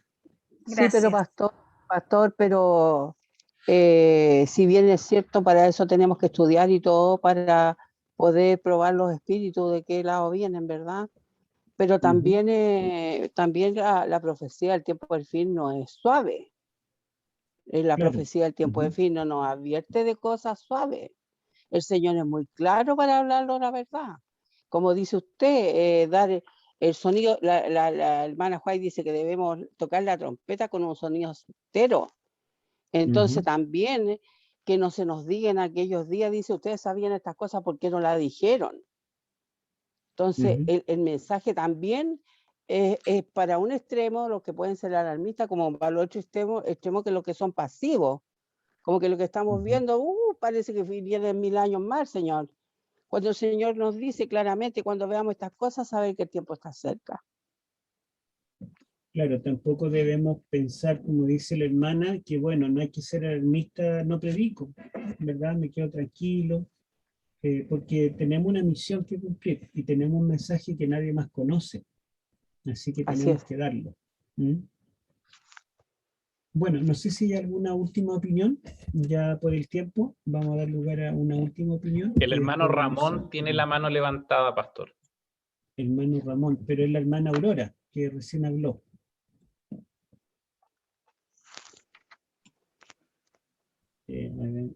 Lo importante, hermano, es que no hay que tener miedo en decir lo que nosotros sabemos, porque si nosotros tenemos miedo, a la gente más miedo le va a dar de lo que está aprendiendo, de lo que va a saber. Por eso uno tiene que tener fortaleza en lo que está estudiando para no asustarse, porque el Señor dice, no se asusten. Él dice que no se asuste, dice Cristo. Y en este tiempo de pandemia y de incertidumbre, es cuando más la gente quiere escuchar una respuesta certera, nosotros estamos orientados proféticamente. Sabemos qué es lo que viene. Entonces podemos dar una palabra certera en este tiempo de incertidumbre. O sea, uno tiene que decir que viene el fin y que vienen cosas peores, pero no con el sentido de asustar a la persona que uno le está explicando. Claro, y podemos decir que Dios siempre tendrá un remanente al cual salvará, como Dios le dice a Ezequiel varias veces, ¿cierto? Le Claro. dice, viene el fin, vendrá una destrucción masiva, pero habrá un remanente. Héctor, Se lo dice varias veces. ¿Sí? Héctor, sí. Yo creo que lo importante, bueno, yo tenía mucha inquietud, había estudiado un poco Ezequiel y tenía la impresión, fuerte impresión de que es un mensaje para este tiempo. Y creo absolutamente que es así. Nosotros muchas veces nos consideramos como el pueblo de Dios y estamos equivocados. Nosotros somos una parte del pueblo de Dios. El pueblo de Dios es todo aquel que confiesa el nombre de Jesús, de Cristo, el pueblo de Cristo de este tiempo.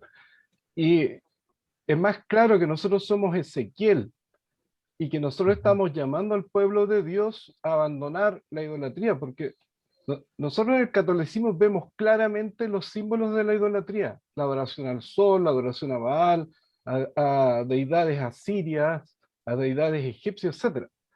Pero dentro del pueblo evangélico, que es más próximo a nosotros, también existe.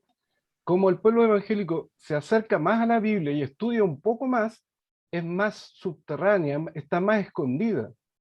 Pero nosotros tenemos que apelar, como Ezequiel, a que abandonen todas esas doctrinas extrañas y vuelvan al camino de Cristo. Y el remanente es el que está acá, pero el que está allí engañado también. Entonces yo creo que nosotros tenemos que mirar siempre como la visión más macro, no que nosotros somos el pueblo de Dios. Ahora, como remanente, también estamos, es posible ser atacados por estos engaños. Estos engaños también pueden entrar a nuestra iglesia, también estar mezclados dentro de nosotros. A mí hay algo que me llama la atención, que hay en Mateo 24:15, Jesús dice, cuando veáis la abominación desoladora, dice, el que lee entienda, y dice que tenemos que huir. Pero en Marco agrega lo siguiente, en el lugar que no tiene que estar. Entonces, ¿dónde no debería haber abominación? No debería haber abominación dentro del remanente, porque el remanente está llamado a ser el testigo de Dios en este tiempo y en todos los tiempos. Entonces, nosotros tenemos que estar muy preparados y advertidos para que eso no ocurra. Puede ocurrir, sí, y tenemos que estar preparados, pero siempre mirando que dentro del contexto del pueblo de Dios es todo aquel que confiesa el nombre de Jesús, y nosotros estamos llamados a amonestarlos y a que vuelvan al camino y a la palabra y a lo que dice la palabra de Dios. Gracias, Julio. A propósito de eso, no sé si ustedes han notado en Apocalipsis que el remanente final se le llama profeta. En Apocalipsis 10, cuando habla del surgimiento del remanente, del chasco dulce y amargo, se le da la orden, es necesario que profetices otra vez.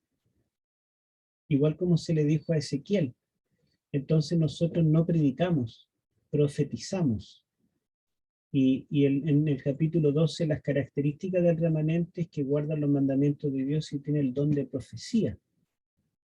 Tiene el testimonio de Jesús.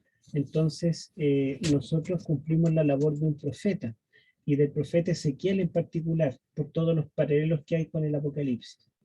Así que, en medio del, o sea, nuestro mensaje no es solamente para convertir a los que no creen en Cristo, sino también para predicarle y advertir a los que ya son cristianos, ya son pueblo de Dios. Están, como dice Julio, sin saber o sabiendo, ¿verdad?, en idolatría o en otros pecados que Dios no le agrada. Bueno, hermanos, vamos a terminar con una oración, y ustedes ven que el libro de Ezequiel es muy interesante, ¿verdad? Y vamos a seguir leyéndolo. Continúen, quedamos en el 14, leeremos del 15 en adelante, y vamos a tratar de llegar al final y tratar de sacar todas las lecciones que podamos de este libro. Vamos a orar. yo lo voy a dirigir. Padre Celestial, te damos gracias porque hemos podido meditar en tu palabra. Gracias por este maravilloso mensaje que está en el libro de Ezequiel. Señor, vemos cómo Ezequiel luchó, sufrió, hizo de todo por advertir al pueblo.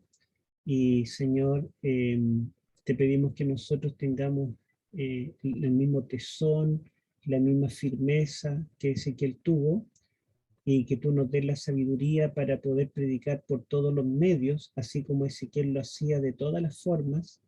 Bendice a cada hermano, cada hermana que aquí esté presente. Te pedimos que tú nos guíes en nuestra vida personal y en nuestras familias. Otra vez te recordamos, Señor, a tus hijos que están sufriendo por una enfermedad, por un duelo o por cualquier otra situación, para que tú, Señor, auxilies a tu pueblo en medio de esta pandemia. Quédate con nosotros, en el nombre de Jesús. Amén. Bueno, hermanos, que Dios les bendiga.